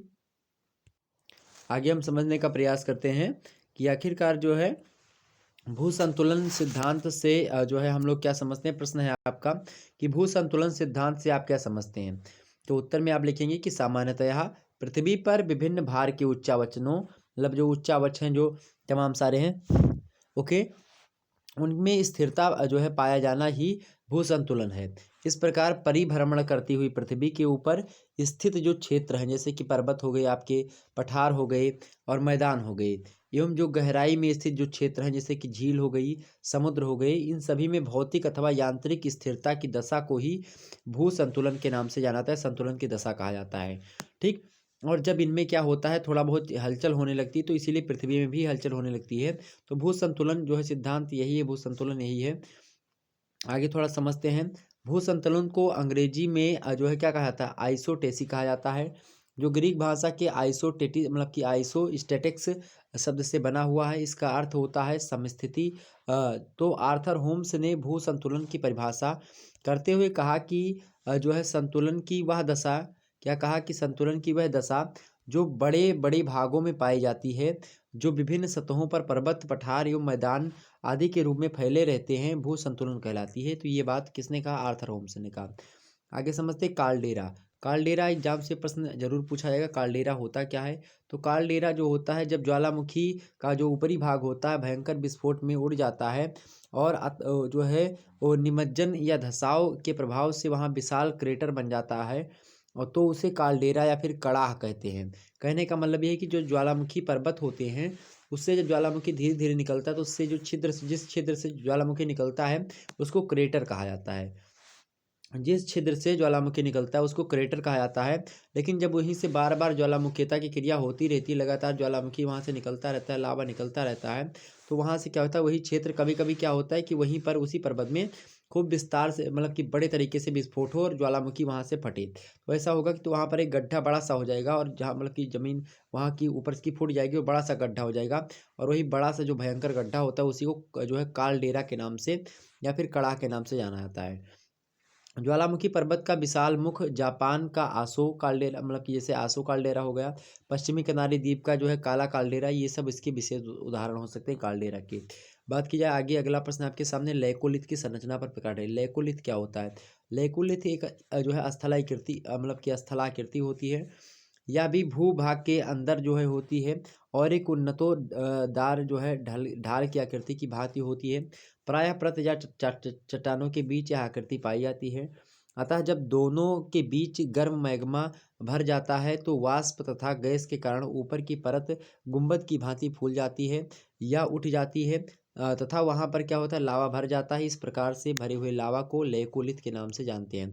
लेकोलिथ पूर्ण रूप से जो ज्वालामुखी क्रिया होती है तो उसके परिणाम स्वरूप जो अंदर से जो मैग्मा बाहर आ रहा होता है, कुछ मैग्मा जो होता है ऊपर नहीं आ पाता है, तो उसके कारण से जो होते हैं जमीन के अंदर ही एक आकृति का निर्माण हो जाता है, तो उसी आकृति को हम क्या कहते हैं, लेकोलिथ के नाम से जानते हैं। उदाहरण के लिए लेकोलिथ की आकृति संयुक्त राज्य अमेरिका के यूटाह जो है प्रांत के हेनरी पर्वत पर स्थित है। इसकी छतरी नुमा आकृति जो है होने से इसे क्या कहा जाता है, छत्रक भी कहा जाता है। किसको, लेकोलिथ को। ओके, आगे बढ़ते हैं। भू आकृति मतलब कि भू भू अभिनेति क्या है, इसको समझ लेते हैं। भू अभिनेति क्या है भाई, भू अभिनेति क्या है, इसको समझ लेते हैं कि आखिरकार भू अभिनेति क्या है। साधारण अर्थ में भू अभिनेति का तात्पर्य जल पूर्ण गति से किया जाता है, जिसमें तलछट का जमाव होता रहता है, जिस कारण उसकी तली में निरंतर नीचे धसाव होता रहता है। परिणाम स्वरूप अधिक गहराई तक अवसादों का जमाव हो जाता है। भू अभिनेति लंबा सकरा एवं उथला जलीय भाग होता है, जिसमें तलछटीय निक्षेप के साथ साथ तली में धसाव होता है, और वस्तुतः भू अभिनेति की तली पर काफ़ी अधिक गहराई तक तलछट का निक्षेप होता है, और यह निक्षेप मुख्यतः नदियों के द्वारा किया जाता है। भू अभिनतियों की निम्नलिखित जो है परिभाषाएं दी जा सकती हैं विद्वानों के द्वारा।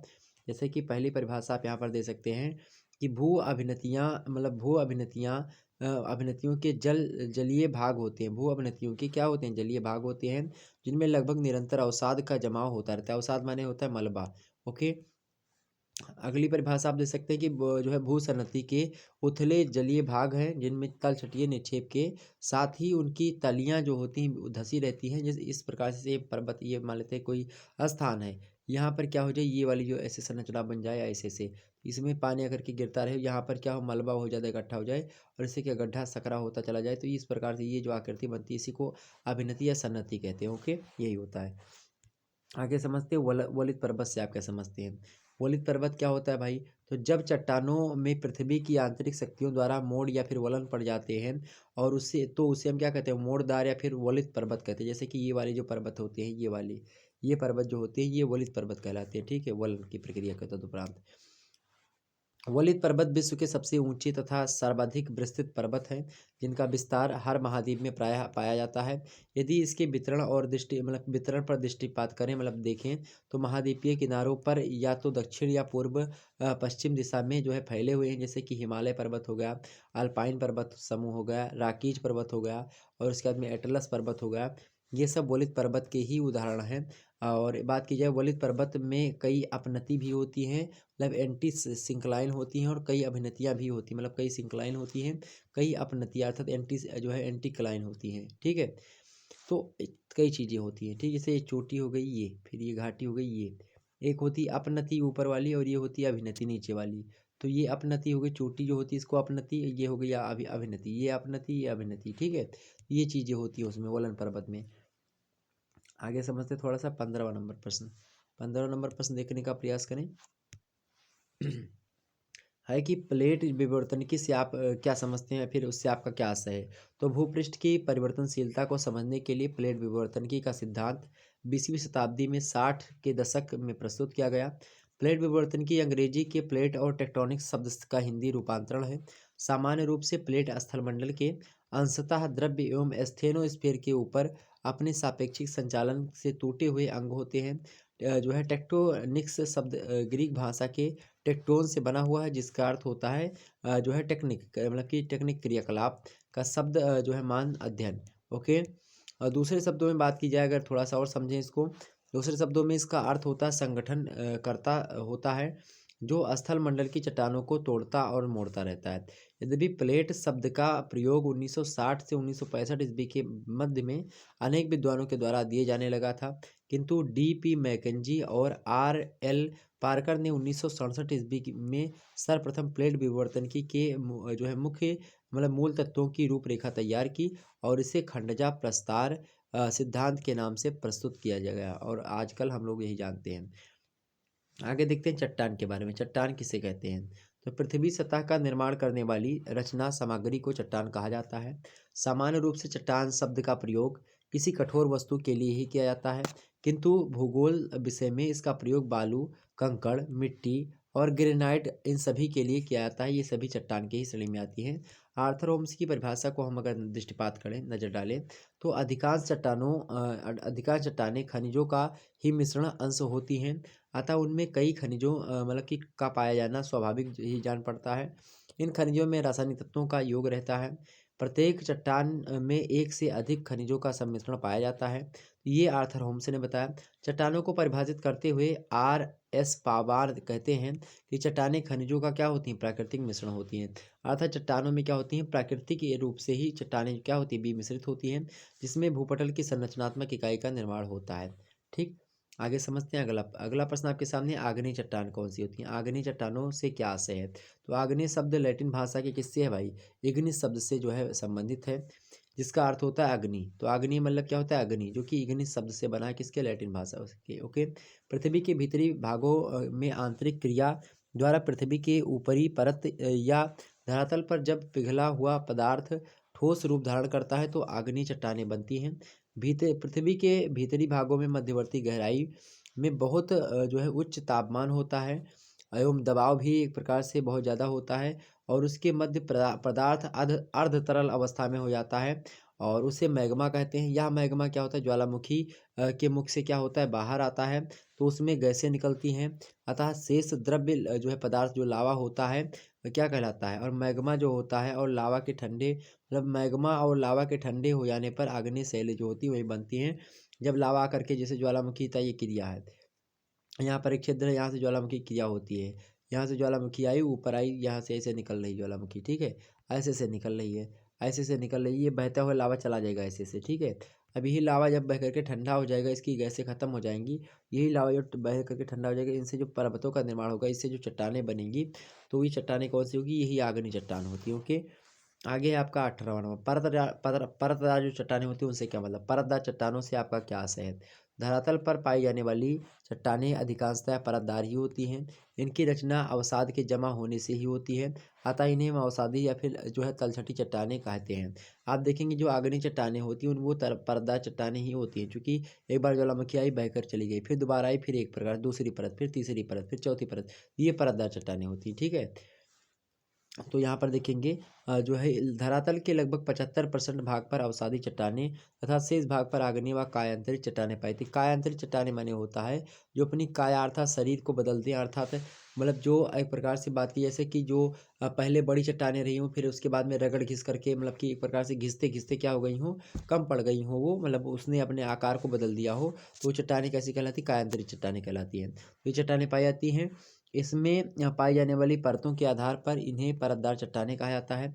अंग्रेजी में इन्हें जो है क्या कहा जाता है, सेडिमेंट्री रॉक्स के नाम से जाना जाता है।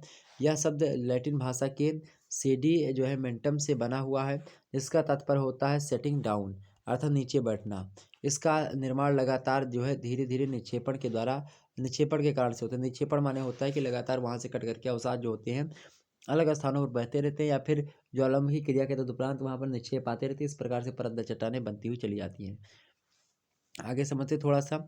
19 नंबर प्रश्न आपके सामने है कि जो है कौन सा, कि कोई दो रूपांतरित चट्टानों के नाम बताइए। क्या प्रश्न आपके सामने, कोई दो रूपांतरित चट्टानों के बारे में बताइए। पहला होगा आपका संगमरमर, ये भी रूपांतरित चट्टान है। संगमरमर का निर्माण चूना पत्थर पर मैग्मा के स्पर्शी एवं परकीय रूपांतरण के द्वारा होता है। मैग्मा के प्रवाह से चूना पत्थर में समाहित जीवाश्म नष्ट हो जाते हैं। मध्य प्रदेश में नर्मदा नदी के समीप भेड़ा घाट गार्ज का निर्माण जो है इसका उदाहरण है। दूसरा सिस्ट, सिस्ट को ग्रीक भाषा में जो है किसके सिस्ट मतलब सिस्टोस कहा जाता है, जिसका अर्थ होता है टूटना या फिर फूटना। जब सैल पर अत्यधिक दबाव पड़ता है तो चट्टानों में बल पड़ते समय ताप के अनुसार सभी तत्व बदल करके सिस्ट का निर्माण करते हैं। या दो प्रकार के होते हैं सिस्ट, कौन से, पहला होता है आपका हार्न ब्लेड सिस्ट, दूसरा होता है क्लोराइड सिस्ट। ओके, आगे समझते हैं 20वां नंबर प्रश्न। 20वां नंबर प्रश्न आपके सामने है, भू संचलन क्या होता है। तो परिवर्तन क्या होता है, प्रकृति का नियम होता है। पृथ्वी पर कोई भी वस्तु स्थिर नहीं है और प्रत्येक वस्तु परिवर्तनशील होती है। भूपटल पर पाई जाने वाली विभिन्न भू आकृतियां जैसे कि महाद्वीप हो गए, महासागर हो गए, पर्वत पठार, मैदान, घाटियां, ये सभी परिवर्तनशील हैं। उदाहरणतः जहाँ पर आज गगनचुंबी हिमालय पर्वत खड़ा है, वहाँ 20 करोड़ वर्ष पहले टेथीस सागर नाम का समुद्री भाग स्थित था और गंगा सिंधु के मैदान के जो है स्थान पर एक विशाल द्रोणी थी। विश्व के कई भागों में ऐसे उदाहरण मिलते हैं जिनसे यह पता चलता है कि कई जो है स्थलों पर विस्तृत भूभाग समुद्र के जल में डूब गया था। बहुत सा समुद्री भाग ऊपर उठ करके स्थलीय भाग बन गया था और भू आकृतियों की रचना हुई। उनके विनाश का प्रक्रम पृथ्वी के भूगर्भिक इतिहास के प्रारंभिक चरणों में ही शुरू हो गया था और वह प्रक्रम आज भी जारी है। इस प्रकार से आप बता सकते हैं बड़े आसानी से। आगे देखते हैं, अगला प्रश्न आपके सामने है, वलन क्या होता है। वलन क्या होता है, कि पृथ्वी के अंतर्गत कि अंतर्जात बल द्वारा क्षैतिज संचालन के कारण जब भूपटलीय चट्टानों में संपीड़न की स्थिति उत्पन्न हो जाती है तो चट्टानों में लहर नुमा क्या हो जाती है, मोड़ पड़ जाता है और उसी मोड़ को ही क्या कहते हैं, वलन के नाम से जाना जाता है। वलन में एक भाग ऊपर उठता है और दूसरा भाग क्या होता है, नीचे उठता है। तो जो एक भाग ऊपर उठता है उसको हम अपनति अर्थात एंटीक्लाइन के नाम से जानते हैं और जो दूसरा भाग नीचे धंसता है उसको हम अभिनति अर्थात सिंक्लाइन के नाम से जानते हैं। अर्थात ये जो भाग ऊपर उठा इसको हमने क्या कहा, अपनति, और ये नीचे आया ये वाला भाग, इसको अभिनति, इसको अपनति। ठीक है, ये बात समझ में आ गई आपकी। तो यही होता है वलन। आगे समझते हैं, प्रत्येक वलन जो होता है तो एंटी सिंक्लाइन कहते हैं और दूसरा भाग क्या धस जाता है जिसे अभिनति के नाम से जाना जाता है। प्रत्येक वलन के दोनों ओर के भागों को वलन की भुजाएं कहते हैं। अपनति में होता क्या है मेरे भाई, अपनति में होता यही है कि अपनति में भुजाएं एक दूसरे के विपरीत दिशा में झुकी हुई होती हैं तथा अपनति में भुजा का झुकाव जो होता है एक दूसरे के सम्मुख होता है। वलन के दोनों भुजाओं के बीच अपनति के उच्च भाग अथवा अभिनति के निम्न भाग से गुजरने वाली काल्पनिक रेखा को ही क्या कहते हैं, वलन का अक्ष कहते हैं, यानी एक्सिस कहते हैं। अपनति से गुजरने वाली क्या है भाई, अपनति से गुजरने वाली अक्ष को अपनति अक्ष कहते हैं, यानी एक्सिस ऑफ सिंक्लाइन कहते हैं। अक्ष कि अक्षीय तलीय वह कल्पित तल है जो वलन के मध्य में स्थित होता है और वलन अक्ष में से गुजरता है। ये बात क्लियर होगी आपकी। आगे समझते हैं, अगला प्रश्न आपके सामने, भ्रंश घाटी एवं रिप्ट घाटी से क्या तात्पर्य है। भ्रंश घाटी या रिप्ट घाटी क्या होती है, तो यह एक लंबी सकरी तथा अत्यधिक गहरी घाटी होती है जिसके निर्माण के बारे में विद्वानों में मतैक्य नहीं, कि विद्वान मतभेद है विद्वानों में। कुछ विद्वानों का मानना है कि रिप्ट घाटी का निर्माण दो स्थल खंडों के मध्य के भाग के नीचे धंस जाने के कारण से हुआ है जो तनाव मूलक बल के परिचायक हैं। ये लोग मानते हैं कुछ विद्वान, लेकिन कुछ विद्वान वहीं पर ऐसे हैं मेरे भाई जो कि कुछ दूसरा मानेंगे। तो जबकि कुछ विद्वान कहते हैं कि संपीडनात्मक बल के कारण से स्थलखंड के दोनों किनारे टूट करके स्थलखंड के से ऊपर सरक जाते हैं जिसके कारण से मध्य का भाग नीचे तथा किनारे वाला भाग ऊंचे उठ जाते हैं। जो तो रिप्ट घाटी की रचना होती है, कुछ भी तो हो इतना अवश्य है कि इसके मध्य भाग का बहुत गहरा होता है और यह ग्रोबेन की तुलना में बहुत लंबी तथा बड़ी होती है। जैसे कि मान लेते ये स्थलखंड था, ये बाद में टूट जाए। अब टूट जाए तो कैसे हो जाए, मान लेते ये टूटा, ये स्थलखंड कोई टूटा, ये स्थलखंड है ये वाला, अब ये मान लेते टूटा। अब इसमें ये हो जाए कि ये वाला चीज़ जो है ये नीचे को धंस जाए, यही आपका क्या होगा, ये घाटी का निर्माण होगा, तो यही होगा रिफ्ट घाटी। ठीक, तो ये चीज़ें बता रहे हैं। आगे देखते हैं वलन और भ्रंशन में क्या अंतर होता है। वलन और भ्रंशन क्या होते हैं। तो वलन का मतलब होता है कि जब भूपृष्ठ की चट्टानों पर विपरीत दबाव में क्या होता है, दबाव बढ़ता है तो उसमें मोड़ पड़ जाते हैं, अर्थात वलन पड़ जाते हैं। जैसे कि आप स्प्रिंग को देखते हैं, स्प्रिंग को आप ज़्यादा दबा देंगे कुछ देर के बाद में, तो क्या होगा, एक प्रकार से वलन जो उसमें पड़ा रहता है और वलन पड़ जाएगा तो ये स्प्रिंग के ऊपर भागेगी, तो वही होता है वलन। ठीक है, दबाव पड़ता है, दबाव के कारण से क्या होता है, जो जो है नीचे के जो मटेरियल होते हैं, जो रॉ मटेरियल होते हैं, वो क्या होते हैं, वही ऊपर जाकर के क्या बनते हैं, जो है वलित पर्वत का निर्माण करते हैं। इस प्रकार भूपृष्ठ पर जो है मोड़ पड़ने के कारण से वलन उत्पन्न हो जाता है तथा उसमें ऊर्ध्व एवं गर्त भाग निर्मित हो जाते हैं। भूपृष्ठ पर वलन संपीडनात्मक बल के कारण से होता है। वलन साधारण और विषम दो प्रकार के होते हैं। ठीक, आगे समझते हैं भ्रंशन। तो जब एक भ्रंशन क्या होता है, तो वलन वही होता है कि ये वाला इसे से हो जाए। ठीक है, दबाव बल के कारण से। और भ्रंशन माने होता है जब एक स्थान पर संकुचन और दूसरे स्थान पर तनाव होता है तो खिंचाव अति तीव्र होने के कारण से परिणाम स्वरूप भूपृष्ठ की चट्टानें मोड़ने के अतिरिक्त टूट भी जाती हैं और इस प्रकार खिंचाव के कारण से वलन निर्मित होता है और तनाव में दरारें अथवा संधि बन जाती हैं और कठोर चट्टानों के वलन के तल को भ्रंश तल के नाम से जाना जाता है। तो दरार, भ्रंश माने होता है दरार। ओके, भ्रंशन माने क्या होता है, दरार। ओके, समझ में आ रही बात है ना। भ्रंशन माने क्या होता है भाई, दरार। तो अगर कोनो चट्टान में या कोनो किसी पत्थर में दरार पड़ जाती, पृथ्वी के या फिर किसी भी पिंड में दरार पड़ती है, तो वो क्या हो गई, आपकी भ्रंश हो गया, उसमें भ्रंश घाटी, भ्रंश पर्वत हो गया। भ्रंशन के कारण से हो तो भ्रंश पर्वत, भ्रंश दरार हो गई, भ्रंश घाटी हो गई। लेकिन जब वलन से हो तो वो वलित पर्वत हो गई। ओके, यदि बात क्लियर होगी, आगे समझते हैं अपक्षय क्या होता है। अपक्षय क्या होता है। तो मौसम की विभिन्न जो है अस्थितिकी क्रियाओं द्वारा चट्टानों के टूटने फूटने को क्या कहते हैं, अपक्षय या फिर अपक्षरण कहते हैं। कि कहीं पर किसी भी कारण से, जैसे कि मौसम बारिश से हो गया, टूट गया, या जल के द्वारा या फिर जो है हवा के द्वारा कोई पत्थर टूट जाए अपने में से, तो उसी को अपक्षय कहते हैं। ठीक है, और आगे समझते हैं, इसे मौसमीकरण भी कहा जाता है। इस क्रिया में चट्टानों का विघटन अर्थात जो है क्या होता है, विघटन और अपघटन भी होता है। ये क्रिया सम्मिलित है। विघटन की में चट्टानें बल कृत शक्तियों द्वारा जो है चटक कर टूट फूट जाती हैं और अपघटन में रासायनिक क्रिया के द्वारा चूर्ण बन जाती हैं। विघटन और अपघटन होते समय चट्टानों का रूपांतरण नहीं होता है। एक व्यक्ति हैं, इस जो है स्पार्क जो है कौन है, उनका नाम है स्पार्क्स। वो कहते हैं कि प्राकृतिक कारकों द्वारा अपने ही स्थान पर चट्टानों का भौतिक और रासायनिक विधि द्वारा जो विखंडन और अपघटन होता है उसे ही क्या कहते हैं, अपक्षय कहते हैं। ठीक, आगे समझते हैं। तो जब चट्टानें मतलब टूट जाए वही होता है अपक्षय। और जब चट्टानें टूट करके किसी, जैसे कि जल के साथ टूटी और जल के साथ बहने लगी, तो उसको क्या कहा जाता है, जब बहती हैं तो बहने को क्या कहा जाता है मेरे भाई, बहने को तो कहा जाता है आपका अपर्दन। और जब टूटती तो उसको कहा जाता है जो है अपक्षय। और वही जो मलबा टूट करके जो बहा करके ले जा रही नदियाँ या फिर कोई जल बहा करके ले जा रहा है, तो उसको क्या कहा जाता है, जो है उसको जो है बहा करके ले जा रहा है तो उसको अपर्दन। और कहीं पर जाकर छोड़ दे तो उसको निक्षेपण कहा जाता है, और जो छोड़ा गया पदार्थ उससे उसे निक्षेप कहा जाता है। ठीक, ये बात समझ में आ गई।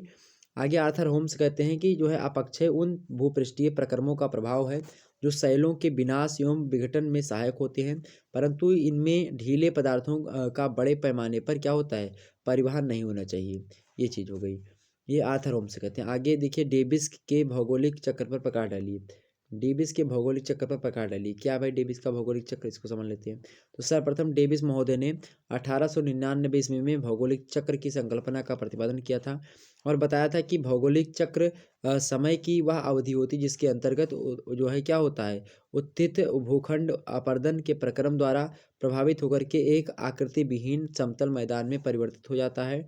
इस तरह डेविस ने स्थल रूपों के विकास में चक्रीय पद्धति का अवलोकन ऐतिहासिक परिवेश में किया और उन्होंने बताया कि स्थल रूपों के निर्माण एवं मतलब क्या हुआ है, उसके विकास पर रचना प्रक्रम अपर्दन के कारक तथा समय अवस्था का प्रभाव होता है।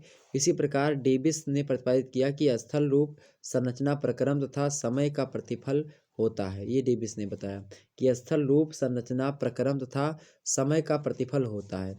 ओके, आगे समझते हैं अपर्दन से क्या आशय है, अपर्दन क्या होता है। अपर्दन के बारे में जान लेते हैं भाई। अपरदन से क्या आशय है? अपरदन एक गतिशील प्रक्रिया होती है। अपरदन अपक्षय के द्वारा विखंडित चूर्ण को परिवहन करते हुए मतलब परिवहन द्वारा स्थानांतरित क्या करती है? स्थानांतरित करने का कार्य करता है। साथ ही चट्टानों को बलपूर्वक काटने छाँटने का कार्य भी अपरदन के द्वारा किया जाता है। अपरदन का यह कार्य अपरदन के कारकों द्वारा संचालित होता है। अतः कहा जा सकता है कि प्रवाहित जल, वायु, भूमिगत जल, हिमानी आदि अपरदन के कारकों द्वारा धरातल की ऊपरी परतों का घर्षण तथा काट छाँट करके उनका परिवहन कर अनियंत्रित निक्षेपण करने की जो प्रक्रिया होती है इसी को जो है अपरदन कहते हैं। हमने आपको पहले बताया अपरदन क्या होता है, वही होता है। ठीक, आप घर्षण क्या होता है इसको समझ लेते हैं। तो आप घर्षण के साधनों के साथ चट्टानों के बड़े टुकड़ों से लेकर के छोटे टुकड़ों तक का परिवहन होता है। इस परिवहन में यह तत्व अपनी तली तथा मार्ग में पड़ने वाली चट्टानों को घिसते हैं और चट्टानी टुकड़े सतह को घिसने की इस प्रक्रिया को ही आप घर्षण कहते हैं। आगे समझते हैं अफवाह प्रतिरूप क्या है। अफवाह प्रतिरूप किसी भी प्रदेश या क्षेत्र में अफवाह तंत्र के ज्यामितीय आकार तथा मतलब कि सरिताओं की स्थानिक व्यवस्था को आप प्रवाह प्रतिरूप कहते हैं। किसी भी प्रदेश की सरिताओं की अवस्थिति, संख्या तथा प्रवाह की दिशा उस प्रदेश के धरातलीय ढाल, संरचनात्मक नियंत्रण तथा शैलों की विशेषताओं और उसके बाद में विवर्तनिक कारकों तथा हलचलों, जलवायु संबंधी दशाओं, वनस्पति संबंधी विशेषताओं आदि पर निर्भर करती है। कुछ मतलब यद्यपि कुछ प्रदेशों में अफवाह प्रतिरूप समान होते हैं परंतु एक जैसे नहीं होते हैं। ओके, आगे समझते हैं समांतर जो है अफवाह प्रतिरूप क्या है।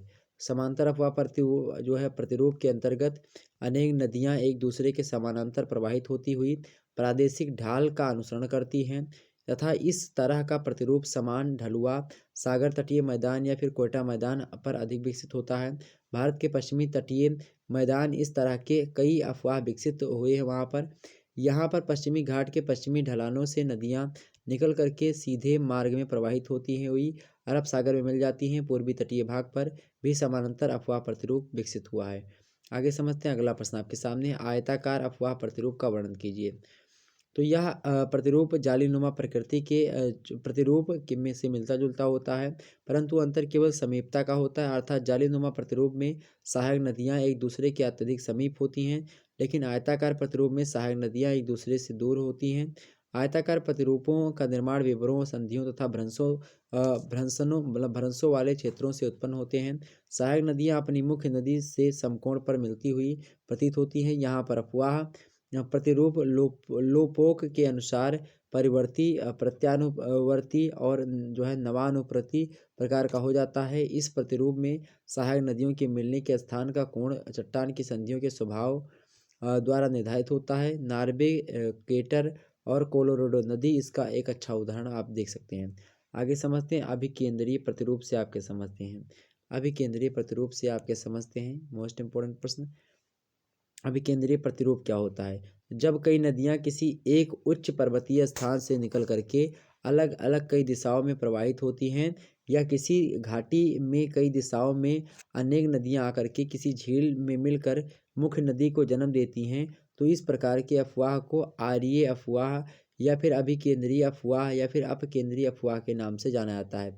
महादेव की पहाड़ियों में नर्मदा, दामोदर तथा गोदावरी इसी प्रकार के अफवाह को जन्म देती हैं।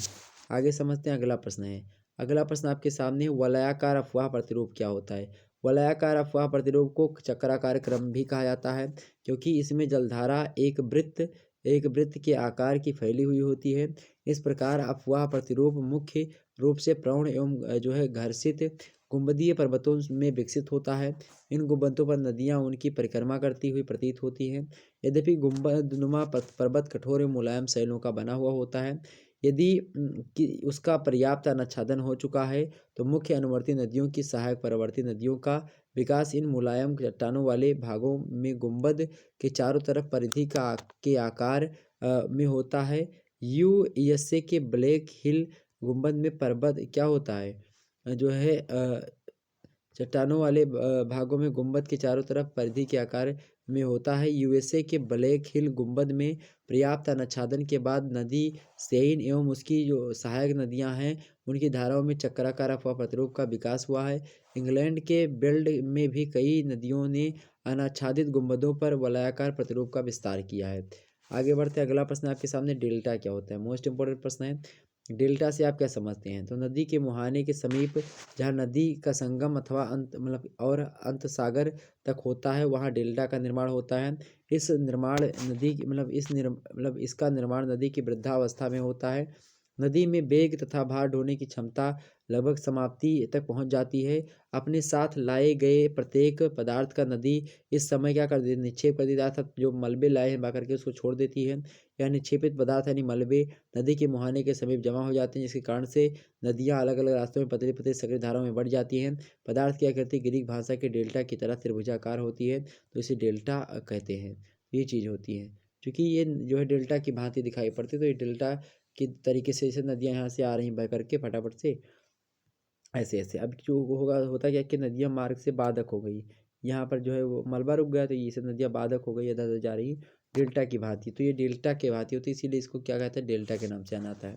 आगे समझते हैं 34 नंबर प्रश्न। 34 नंबर प्रश्न है कि 4 नदीय अपरदनात्मक स्थलाकृतियों के नाम बताइए।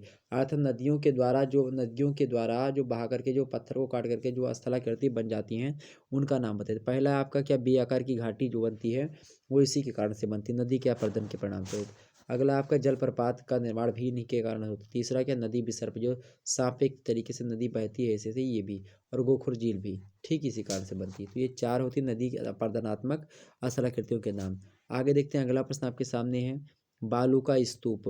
बालू का स्तूप क्या होता है? तो मरुस्थलीय भागों में वायु के स्वच्छंद प्रवाह में अचानक व्यवधान आने पर वायु की गति कम हो जाती है तथा रेत के कणों का निक्षेप टीले के रूप में होने लगता है। इस प्रकार के निर्मित आकृति को बालू का स्तूप कहते हैं। आगे समझते हैं लोयस क्या होता है। लोयस फ्रांस के जो है अल्सास प्रांत में लोयस नामक ग्राम के आधार पर इसे लोयस कहते हैं। लोयस का अध्ययन सर्वप्रथम फान रिchthofen ने चीन के उत्तरी पश्चिमी भाग में किया था। लोयस का जमाव मरुस्थलीय भागों से दूरस्थ भागों में होता है। वायु के हल्के तथा बारीक रेत के कणों का प्रवाह मरुस्थलीय भागों के बाहर वायु की गति के कम होने पर इन कणों के निक्षेपण से होता है। इस प्रकार जमाव में परतें नहीं मिलती हैं। इनका रंग भूरा सा होता है, लगभग पीला सा होता है। यह जमाव 30 मीटर की गहराई तक हम देख सकते हैं। इस प्रकार जमाव में जीवाश्म भी नहीं मिलते हैं। तो ये कई चीज़ें थी हमने आपको बताई। आगे समझते हैं अगला प्रश्न आपके सामने है कि वायु अपने अपरदन के कार्य को किस प्रकार संपन्न करती है। तो पवन अपने निक्षेपात्मक कार्यों द्वारा अनेक स्थल रूपों का निर्माण करती है। पवन का वेग जब कम हो जाता है तो वह अपने साथ लाए पदार्थों को छोड़ने लगती है। पवन द्वारा इन रेतीले कणों को छोड़ने से बालू का स्तूप अथवा लोयस जैसी आकृतियों का निर्माण भी होता है। अगला प्रश्न आपके सामने 38 नंबर सन्नी घर्षण क्या होता है। सन्नी घर्षण तो जब पवन के साथ अर्थात हवा के साथ रेत के कण अर्थात बालू के कण जो होते हैं, बालू के कण उड़ते हैं, तो वह मार्ग में पड़ने वाले चट्टानी हिस्सों को रगड़ने के साथ ही साथ स्वयं भी रगड़ खा करके घिसते रहते हैं। कणों के आपस में घिसने की इसी क्रिया को सन्नी घर्षण के नाम से जाना जाता है। आगे बढ़ते हैं गार्ज एवं कैनियन क्या होता है। तो गार्ज माने क्या होता है भाई? गार्ज जो होता है नदी की बी आकार की घाटी पर जब जलीय अपरदन की क्रिया होती है तो उसे बी आकार की घाटी की तली अत्यधिक जो है गहरी होती है, और इस गहरी जो है बी आकार की घाटी को गार्ज कहा जाता है। गार्ज के पासों के ढाल और उत्तल रूप प्राप्त कर खड़े हो जाते हैं और घाटी का मध्य भाग बहुत संकीर्ण हो जाता है। जैसे सिंधु हो गई, Sindhu guard, Sutlej guard, Chambal guard, Narmada guard, Krishna guard, इन सभी नदियों की जो घाटियां हैं वो गार्ज का निर्माण करती हैं। कैनियन गार्ज जब और अधिक संकीर्ण अथवा गहरा हो जाता है तो उसे कैनियन का नाम दिया जाता है। कैनियन जो होता है दीवारों का ढाल अत्यधिक खड़ा हो जाता है। शुष्क जलवायु वाले भागों में जब घाटी के गहरा होने की क्रिया होती है तो उसी क्रिया के द्वारा कैनियन का निर्माण किया जाता है। आगे समझते हैं जलप्रपात। जलप्रपात माने होता है झरना। तो अतः जब नदी के मार्ग में कठोर चट्टान या बाधा आने से प्रपाती या लंबवत ढाल बन जाता है तो झरना अर्थात प्रपात का निर्माण होता है जलप्रपात का। संयुक्त राज्य व कनाडा की सीमा पर स्थित प्रसिद्ध नियागा प्रपात सेंट लॉरेंस नदी में महान झीलों के क्षेत्र में ऐसा ही झरना है। पूर्वी संयुक्त राज्य में अपलेशियन पर्वत के पूर्वी ढाल की ओर ऐसे ही क्रम में झरने पाए जाते हैं। इन्हें प्रपात रेखा झरने कहते हैं वहाँ पर। ठीक, आगे समझने का प्रयास करते हैं। अगला प्रश्न आपके सामने है जलोढ़ पंख किसे कहते हैं। तो पहाड़ी भागों में उतरते ही जो है पर्वत पदीय क्षेत्रों में नदी के ढाल में एकदम कमी आने लगी। इसके साथ ही नदी के कटाव एवं बहाव की क्षमता में भी तेजी से कमी आने लगी है। इसी प्रकार पर्वत पदीय भाग में नदी जो है जलोढ़कों का निक्षेपण त्रिकोणाकार या पंखाकार रूप में करती हैं। छोटी सरिताएं एवं नाले शंकु की आकृतियां तेज से बढ़ने क्या होता है तेज से बढ़ने तेज से कि आकृति के तेज ढाल वाले त्रिकोणकार जमाव करते हैं। इन्हें ही जलोढ़ शंकु के नाम से जाना जाता है। अरावली, विंध्याचल और एक मध्य भारत की पहाड़ियाँ जो होती हैं एवं जो मध्य भारत की पहाड़ियाँ हैं उनकी तलछटी व निचले ढालों में जलोढ़ शंकु देखे जा सकते हैं। ये सरिताएं जो है प्रायः जो है अनित्यवादी होती हैं। ओके, तो आगे हम समझते हैं हिमानी के बारे में कि हिमानी क्या होती है। एक बार फटाफट से सभी लोग वीडियो को लाइक और शेयर कर दीजिएगा। हिमानी की परिभाषा, तो अपरदन के अन्य कारकों के समान ही हिमनद भी धरातल को समतल करने का कार्य करता है। हिमनद माने होता है कि जो हिम माने बर होता है बर्फ, और नद माने होता है नदी, तो बर्फ की जो नदी को ही क्या कहते हैं हिमनद कहा जाता है। तो हिमनद के द्वारा निर्मित स्थल रूप अपर्दन के अन्य कारकों द्वारा निर्मित स्थल रूपों से भिन्न होते हैं। हिमनद जो होता है हिम या फिर बर्फ के क्या होते हैं समूह होते हैं जो बर्फ आच्छादित क्षेत्रों में गुरुत्व के कारण से क्या होते प्रवाहित होते रहते हैं या धरातल की सरिताओं के समान होते हैं। हिम भी नदियों के रूप में प्रवाहित होते रहते हैं। तो ये होता है हिमनद आपका, यानी जो ग्लेशियर होते हैं उनको हिमनद कहा जाता है। ठीक है, आगे समझते हैं। अगला प्रश्न है आपके सामने ड्रमलिन क्या होता है इसको समझते हैं। तो ड्रमलिन जो होता है अंडों की टोकरी के नाम से जाना जाता है। हिमनद के पिघलने पर अंतस्थ हिमोड़ का निर्माण होता है। हिम जब पीछे हटता है तो इस अंतस्थ हिमोड़ के कई सारे ढेर निर्मित करता है, परंतु जब किसी कारण हिमनद पुनः आगे बढ़ने लगती है तो इन हिमोड़ों को अपने साथ आगे ढकेलती हुई बढ़ जाती है और इनके ऊपर जो है टिल पदार्थों का निक्षेप कर देती है।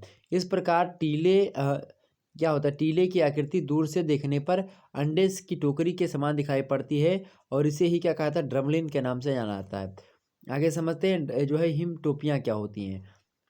हिम टोपियों को हिम चादर भी कहा जाता है। 50,000 वर्ग किलोमीटर क्षेत्रफल में विस्तृत गुंबदाकार हिम पिंड को हिम चादर कहते हैं। इनमें कम क्षेत्र में विस्तृत पिंड को हिम टोपियाँ कहा जाता है। हिम टोपियों जो होती हैं अधिक ऊंचाई पर स्थित होती हैं और वहीं से हिमनद का जन्म होता है। हिम टोपी में कई हिमनदों का आविर्भाव हो सकता है। आगे समझते हैं क्रस्ट क्या होता है। क्रस्ट स्थलाकृति किसे कहते हैं। क्रस्ट शब्द की उत्पत्ति यूगोस्लाविया की भाषा के क्रास शब्द द्वारा मानी जाती है, जिसका अर्थ चूने का प्रदेश होता है। चूने के प्रदेशों में जल की घुलन क्रिया द्वारा निर्मित विशेष प्रकार की स्थलाकृतियों को क्रास्ट स्थलाकृति के नाम से जाना जाता है। पृथ्वी के अंदर तथा ऊपर भूमिगत जल की बहुत मंद गति के कारण भौतिक अपर्दन धीमी गति से तथा रासायनिक अपर्दन तीव्र गति से होता है। भूमिगत जल भूमि के अंदर जो जल होता है उसी को भूमिगत जल कहा जाता है। भूमिगत जल की घुलन क्रिया चूना पत्थर, डोलोमाइट, शैल, लवण और खड़िया और खेल खड़ी इन सभी के द्वारा संचालित होता है। एड्रियाटिक सागर के तट पर 480 किलोमीटर लंबा, 80 किलोमीटर चौड़ा और 200 मीटर ऊंचाई वाले चूने का प्रदेश मिलता है, उसे ही क्रास्ट कहते हैं। ओके, आगे समझते हैं लैपीज क्या है। लैपीज किसके द्वारा निर्मित होती है। तो चूना प्रधान क्षेत्रों में प्राकृतिक या फिर वर्षा का जल भू छिद्रों के द्वारा चट्टानों की संधियों से चूने की सतह पर गिरता है, तो चूना इस जल के द्वारा घुलकर बह जाता है। यह क्रिया चूने के कोमल भाग के घुलने से संपन्न होती है। चूने का जो शेष भाग रह जाता है वह कंधों की भांति दांतों के आकार में खड़ा दिखाई पड़ता है और इन्हीं खड़े हुए भागों को लैपीज के नाम से जाना जाता है। आगे समझते हैं वायुमंडल क्या है। वायुमंडल जो है पृथ्वी के चारों ओर एक ऐसा आवरण है जिसमें प्रविष्ट होते ही कोई भी अंतरिक्ष पदार्थ, उल्कापिंड आदि स्वयं ही नष्ट हो जाते हैं। पृथ्वी का यह आवरण गैसों का बना हुआ है। पृथ्वी के इस चारों ओर के गैसीय आवरण को ही वायुमंडल कहते हैं। प्रोफेसर सविंदर सिंह एक लेखक हैं और ये भूगोलवेत्ता भी हैं और जो है भौतिक भूगोल के बारे में बताते हुए कहते हैं कि पृथ्वी के चारों तरफ कई 100 किलोमीटर की मोटाई में व्याप्त गैसीय आवरण को वायुमंडल कहा जाता है। सविंदर सिंह की एक पुस्तक आती है जो है फिजिकल ज्योग्राफी की, उसको आप लोग ले लीजिएगा, ज़्यादा समझ में आएगी आपको। मोस्ट इंपॉर्टेंट पुस्तक है वो, बहुत अच्छी पुस्तक है। आगे समझते हैं सूर्यातप क्या होता है। सूर्यातप, सूर्य के द्वारा जो किरणें आती हैं, जो तापमान आता है, वो तापमान, कुछ किरणें तो वापस लौट जाती, कुछ किरणें यहीं पर वायुमंडल से टकरा करके रह जाती हैं, तो वही जो टकरा करके यहाँ पर रह जाती हैं उसी को सूर्यातप कहते हैं। सूर्यातप, ठीक है। हालांकि समझ लेते हैं सूर्यातप क्या होता है। सूर्याभिताप और सौर ऊर्जा और सौर शक्ति, उस ऊर्जा को कहते हैं जो प्रकाश एवं ऊष्मा के रूप में धरातल को प्रकाश की गति से लघु एवं मतलब की गति से लघु तरंगों के रूप में सूर्य से प्राप्त होती है। इसे सौर विकिरण कहा जाता है। महान जलवायुविद्ता जो है ट्री वार्ता के अनुसार सूर्य की विशाल ऊर्जा का मात्र 2 अरबवां भाग ही धरातल पर हवाओं एवं धाराओं को गतिशील रखता है। सूर्य से ताप का विकिरण लघु तरंगों के रूप में होता है, जो 1/250 से 1/6 मिली किलोमीटर मतलब मिलीमीटर लंबी होती है तथा 1000 मतलब 1,86,000 मील अर्थात 13 जो है लगभग लाख किलोमीटर, ठीक है। इकाई जो है सैकड़ा, हज़ार, 10,000, लाख, 10 लाख, 13 लाख किलोमीटर प्रति सेकंड की गति से चलती है। इसे सौर विकिरण या फिर सूर्यातप के नाम से भी जाना जाता है।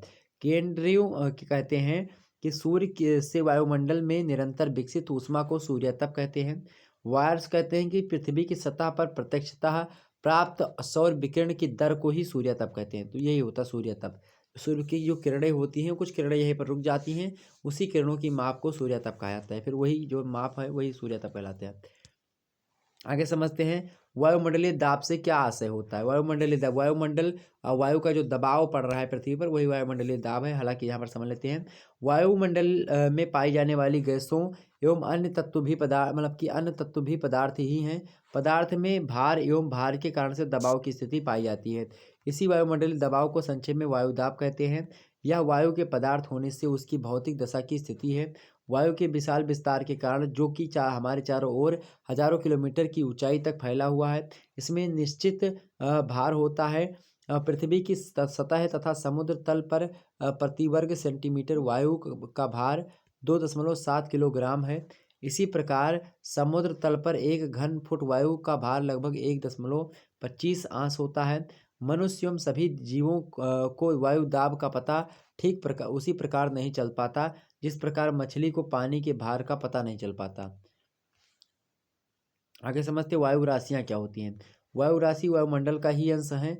वस्तुतः वायु राशि वायुमंडल के उस विस्तृत तथा सघन भाग को कहा जाता है जिसमें विभिन्न ऊंचाई पर क्षैतिज रूप से तापमान और आर्द्रता की जो अवस्थाएं होती हैं एक समान होती हैं।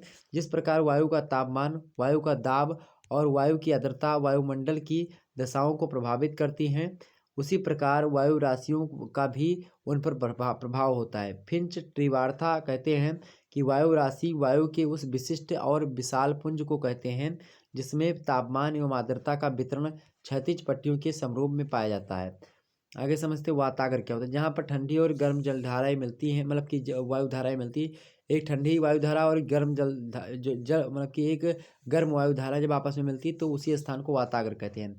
हालांकि यहाँ पर समझ लेते हैं वायु राशियों का लघु रूप वातागर कहलाता है। त्रिवार्था कहते हैं कि वे ढलुआ सीमा पृष्ठ जो विपरीत स्वभाव वाली जो वायु राशियाँ होती हैं उनको अलग करते हैं, असमान पृष्ठ अथवा वातागर कहलाता है। पीटरसन कहते हैं कि वातागर सतह अथवा धरातलीय सतह का प्रतिच्छेदन करने वाली रेखा को वातागर कहा जाता है। जबकि यहाँ पर आगे बात आती है, अगला आगे है कि वातागर या सीमांत वह लहरदार एवं विशेष ढाल वाला तल होता है जहाँ की अपने आमने सामने दो भिन्न भिन्न भौतिक लक्षणों वाली अर्थात जिन वायु राशियों के ताप एवं नमी भिन्न होती हैं आकर के आपस में मिलती हैं। अतः सीमांतों मतलब कि सीमांतों की उत्पत्ति की संपूर्ण क्रिया अर्थात सीमांत जो है उत्पत्ति प्रक्रिया भी कहते हैं। मतलब कहने का मतलब वातागर वही होती है जहाँ पर एक वायु जो है ठंडी है, एक वायु थोड़ा सा गर्म है और आपस में मिलती हैं या फिर अलग होती, तो उसी स्थान को वातागर कहा जाता है। आगे समझते चक्रवात क्या है। चक्रवात क्या है। सामान्य रूप से में चक्रवात वह चक्रदार हवाएं होती हैं जिनके मध्य में गर्म वायु होने के कारण निम्न वायुदाब तथा चारों ओर ठंडी वायु होने के कारण से उच्च वायुदाब मिलता है। तो चक्रवात में क्या होता है, निम्न जो है वायुदाब होता है, चारों ओर ठंडी वायु होने के कारण से वायुदाब जो है उच्च वायुदाब हो जाता है। इनके चारों ओर संकेंद्रीय वलय होते हैं जिन्हें वायुदाब रेखाओं द्वारा प्रदर्शित किया जाता है। ट्री वार्ता के अनुसार कहते हैं कि चक्रवात जो होता है अपेक्षाकृत निम्न वायुदाब के वे क्षेत्र हैं जो कि संकेंद्रीय समदाब रेखाओं से घिरे हुए हैं। स्टेलर कहते हैं कि चक्रवात निम्न वायुदाब का एक केंद्र होता है। उत्तरी गोलार्ध में इसमें बाहर से भीतर या फिर केंद्र की ओर पौने वामावर्त अर्थात एंटी क्लॉकवाइज दिशा में चलती हैं। 53 नंबर है संवहनीय 53 नंबर क्वेश्चन, संवहनीय वर्षा से आप क्या समझते हैं? संवहनीय वर्षा से आप क्या समझते हैं?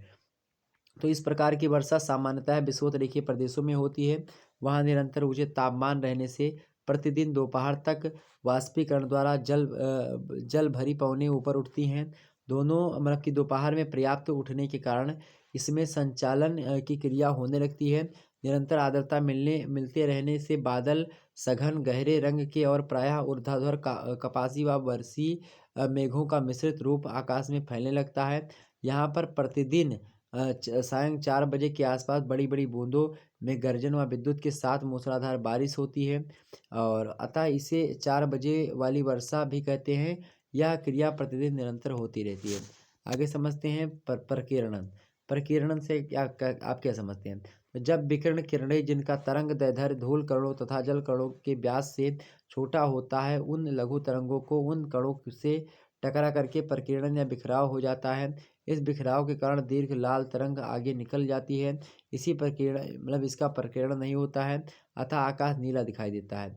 ऐसे ही सूर्योदय तथा सूर्यास्त के समस्त इस क्रिया की विपरीत स्थिति होने पर आकाश लाल दिखाई पड़ता है।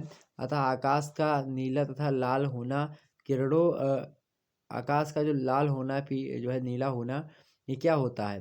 मतलब कि आकाश का नीला तथा लाल होना किरणों के प्रकीर्णन के कारण ही संभव होता है। ठीक, आगे समझते हैं। अगला प्रश्न आपके सामने है, संवहन के बारे में बताइए। संवहन क्या होता है? तो इसी विधि के द्वारा माध्यम का स्थानांतरण हो जाता है अर्थात तरल अथवा गैसों के कण गर्म होकर के स्वयं ही पूरी परत का विस्थापन कर देते हैं जिससे ऊष्मा का विस्थापन हो जाता है। अतः इसमें ऊष्मा का स्थानांतरण तरल तथा गैसीय अवस्था में ही होता संवहन धाराओं को जन्म देती हैं। आगे बात करते हैं। अगला प्रश्न आपके सामने, ताप प्रतिलोपन किसे कहते हैं? तो सामान्य तौर पर ऊंचाई पर जाने पर तापमान कम हो जाता है परंतु कभी-कभी विशेष परिस्थितियों में ऊंचाई पर जाने पर तापमान बढ़ने लगता है। इस प्रकार ऊपर तापमान अधिक तथा नीचे तापमान के कम होने की स्थिति को ताप प्रतिलोपन या फिर ताप विलोमता कहा जाता है। ऊंचाई के ताप के बढ़ने की क्रिया को ऋणात्मक ताप जो है पतन दर कहते हैं। और इसके साथ ही साथ बात की जाए क्या होता है भाई, तो प्रतिलोपन या फिर ताप विलोमता कहते हैं। ऊंचाई के ताप के बढ़ने की प्रक्रिया को ऋणात्मक ताप पतन दर कहते हैं। ऐसा वायुमंडल में उत्पन्न कुछ विशेष परिस्थितियों के कारण होता है। आगे समझते हैं। अगला प्रश्न आपके सामने, मानसून से आप क्या समझते हैं? तो मानसून शब्द अरबी भाषा के मौसम शब्द से बना हुआ जिसका तात्पर्य मौसम से लिया जाता है। यह ऐसी हवाएं होती हैं जो वर्ष में अपनी दिशा मौसम के अनुसार बदलती हैं। मानसूनी प्रदेशों में हवाएं प्रत्येक 6 महीने में अपनी प्रवाहित दिशा से के बिल्कुल विपरीत हो जाती हैं। यह पवनें गर्मियों में दक्षिण पश्चिम मानसून के नाम से तथा सर्दियों में उत्तर पूर्वी मानसून के नाम से जानी जाती हैं।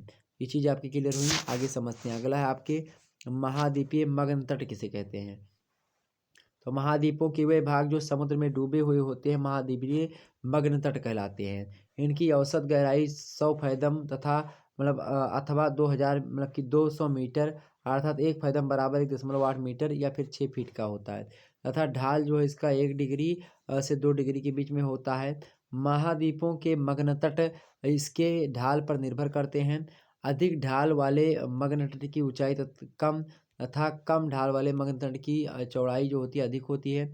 महाद्वीपीय तटों पर यदि पर्वत मिलते हैं तो मग्न तटों की चौड़ाई कम तथा मैदानों की स्थिति होने पर चौड़ाई अधिक मिलती है, परंतु भारतीय पश्चिमी तट इसका अपवाद है। आगे देखते हैं 59 नंबर प्रश्न। 59 नंबर प्रश्न है, महासागरीय धाराएं क्या होती हैं? जिस प्रकार भूमि पर नदियों में पानी बहता है, उसी भांति महासागरों में भी कई कारणों से प्रवाहित होकर के विशेष दिशा एवं विशेष मार्ग में जब विशेष गुण वाला ठंडा या फिर गर्म पानी बहने लगता है तो उसे धारा कहते हैं। धाराएं महासागर की सबसे महत्वपूर्ण, प्रभावशाली एवं सभी सागरीय मतलब कि सागरों में व्याप्त गति होती है। मोक हाउस कहते हैं कि समुद्री जल धाराओं को परिभाषित करते हुए कहा कि महासागर के सतह की विशाल जलराशि क्या होती है? विशाल जलराशि की एक निश्चित दिशा में होने वाली समान गति को ही महासागरीय धारा कहते हैं। अगला प्रश्न आपके सामने है कि तरंग किसे कहते हैं? कौन सा प्रश्न है भाई? कि तरंग किसे कहते हैं? कौन सा प्रश्न है आपके सामने? तरंग जो है किसे कहते हैं? तो पवन के सतत प्रवाह तथा अन्य शक्तियों के कारण सागरीय जल में संचलन या फिर गति उत्पन्न हो जाती है। इन शक्तियों के प्रभाव से कभी सागरीय जल आगे बढ़ता है तो कभी पीछे हटता है। वह नदी के जल की तरह अपना स्थान नहीं छोड़ता, वरन सागरीय जल के आगे बढ़ने तथा पीछे हटने में सागरीय जल के कण अपने ही स्थान पर वृत्ताकार रूप में संचलन करते हैं। सागरीय जल के क्रमिक रूप से उठने तथा गिरने को तरंग कहा जाता है। महासागरीय निक्षेप क्या होता है, इसको समझ लेते हैं। महासागरीय निक्षेप क्या है? अवसादी पदार्थों के जमाव को निक्षेप कहा जाता है, परंतु जब पदार्थों का जमाव महासागरों की तली में हो जाता है तो इसे महासागरीय निक्षेप कहा जाता है। महासागरीय निक्षेप जो है असंगठित अवसादी पदार्थों के बने हुए होते हैं। किससे? जो है असंगठित अवसादी पदार्थों के बने हुए होते हैं। ये पदार्थ महासागर में कई स्रोतों द्वारा प्राप्त होते हैं, अतः प्राप्त स्रोतों, प्राप्ति स्थल, स्वभाव, परिवहन तथा वितरण के दृष्टिकोण को ध्यान में रखते हुए महासागरीय निक्षेपों का वर्गीकरण किया जाता है।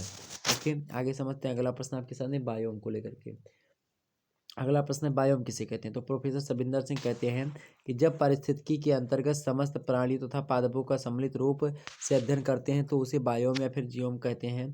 ध्यान देने की बात यहाँ पर यह है कि बायोम के अंतर्गत प्रायः सभी जो है भागों के समग्र प्राणी तथा पादप समुदाय को भी सम्मिलित किया जाता है, क्योंकि सागरीय बायोम का निर्धारण करना बहुत कठिन होता है। आगे समझते हैं अगला प्रश्न। अगला प्रश्न आपके सामने आ चुका है। एक बार सभी लोग, जितने भी लोग देख रहे हो, फटाफट से वीडियो को लाइक और शेयर कर दीजिएगा। चलिए सभी लोग फटाफट से वीडियो को लाइक और शेयर कर दीजिएगा मेरे प्यारे दोस्तों। बहुत ही अच्छी तरीके से समझाने का प्रयास जो है, समझाने का कोई प्रयास हमने यहाँ पर ज़्यादा नहीं किया, लेकिन हाँ, एक ही वीडियो में बहुत सारी चीज़ें आपके थोड़ा बहुत दिमाग में तो आई ही होंगी। एक से दो बार देखेंगे, कुछ कुछ बातें आपको याद भी हो जाएंगी। ओके, आगे देखते हैं। अगला प्रश्न है 63 नंबर, उत्पादक एवं उपभोक्ता का अर्थ स्पष्ट कीजिए। उत्पादक क्या होते हैं भाई? उत्पादक किसे कहते हैं? उत्पादक जो होते हैं, इसके अंतर्गत हरे पौधे तथा वह सभी पादप पाए जाते हैं जो प्रकाश संश्लेषण की क्रिया द्वारा अपना भोजन स्वयं बनाते हैं। इसमें क्लोरोफिल मिल जाता है, जिससे यह भोजन का निर्माण कर लेते हैं। उपभोक्ता कौन होते हैं? उपभोक्ता उन्हें कहते हैं जो पदार्थों का उपभोग करते हैं। इसमें 3 श्रेणी के उपभोक्ता आते हैं। प्रथम श्रेणी के अंतर्गत वह उपभोक्ता आते हैं जो उत्पादकों से क्या करते हैं? जो उत्पादकों से सीधे भोजन ग्रहण करते हैं, यह पूर्णतः शाकाहारी होते हैं। द्वितीय श्रेणी में मांसाहारी उपभोक्ताओं को सम्मिलित किया जाता है। यह प्राथमिक उपभोक्ता का उपभोग करते हैं, तथा तृतीय और अंतिम उपभोक्ता वह होते हैं जो शाकाहारी तथा मांसाहारी दोनों ही प्रकार की विशेषता रखते हैं, जिन्हें सर्वाहारी उपभोक्ता कहा जाता है। आगे देखते हैं अगला प्रश्न। 64 नंबर प्रश्न देखेंगे। फटाफट से एक बार वीडियो को लाइक और शेयर करिएगा। चलिए, अगला प्रश्न आपके सामने है कि जैविक अनुक्रमण की परिभाषा दीजिए। जैविक अनुक्रमण एक ऐसी स्थिति मानी जाती है जिसके कारण किसी स्थान पर निवास कर रहे जैविक समुदाय या फिर उस स्थान पर कहीं और से विसरण द्वारा प्राप्त जैविक समुदायों में वातावरण में होने वाले परिवर्तनों का प्रभाव पड़ने पर परिवर्तन आने लगते हैं। साथ ही साथ जो है इस परिवर्तन में वह जैविक समुदाय, जंतु और पादप जो इस परिवर्तन की प्रक्रिया के साथ यदि स्वयं का परिवर्तन कर लेते हैं तो जीवित रह जाते हैं, अन्यथा शेष जो है समाप्त हो जाते हैं। जो जैविक समुदाय जीवित रह जाते हैं, उन पर बाद में होने वाले अनेक प्रकार के परिवर्तनों का कोई प्रभाव नहीं पड़ता है। इसे ही जैविक अनुक्रमण कहते हैं। ओडम महोदय इसकी परिभाषा को देते हुए कहते हैं कि किसी निश्चित क्षेत्र में निवास करने वाले जैविक समुदायों में होने वाले परिवर्तन की क्रमिक प्रक्रिया जैविक अनुसरण क्या कहलाती है? अनुक्रमण कहलाती है। ओके, आगे बढ़ते हैं। अगला प्रश्न और लास्ट प्रश्न 65 नंबर। फटाफट से एक बार वीडियो को लाइक और शेयर कर दीजिएगा। लास्ट प्रश्न आपका कि पादपों के वितरण को स्पष्ट कीजिए। पौधे एक स्थान पर अस्थायित्व रखते हैं। पौधे स्वतः गतिशील नहीं होते हैं, वरन इन्हें गति बाह्य तत्वों द्वारा प्रदान की जाती है। अपने जन्म स्थान के अलावा अन्यत्र पौधों को उत्पन्न करने की प्रक्रिया को पादपों का वितरण कहते हैं। इनका अन्यत्र स्थान पर उगना बीजों के वितरण द्वारा ही हो पाता है। तो ये होता है आपका पादपों के वितरण। ओके, तो ये क्लियर हो गई आपकी। इसके बाद में अगर बताऊँ आपको, ये वीडियो आपके यूट्यूब चैनल पर पहले से कल आपके सामने आएगी, परसों। इसको देख लीजिएगा, मोस्ट इंपॉर्टेंट है। इसमें हमने बताया है विस्तार से, ये वीडियो इंपॉर्टेंट है। अगला वीडियो आपका ये भी इंपॉर्टेंट है, इसको भी देख लीजिए। जितने भी लोग देख रहे हो सभी लोग देख लीजिएगा। आगे ये भी वीडियो आप देख लीजिएगा, ये भी वीडियो आपके चैनल पर मिल जाएगी। ये भी अगला है आपका ये वाली वीडियो, तो मोस्ट इंपॉर्टेंट है, इसको भी देख लीजिएगा। ओके, इस प्रकार से इन सभी वीडियो को बिल्कुल भी मत छोड़िएगा, मोस्ट इंपॉर्टेंट है। तो चलिए फिर मिलते हैं फिर नेक्स्ट वीडियो में। तब तक के लिए जय हिंद, जय भारत। आप सभी को बहुत बहुत धन्यवाद हमारे से जुड़ने के लिए। इसी प्रकार से अपना प्यार दुला बना रखें। धन्यवाद, बहुत बहुत धन्यवाद।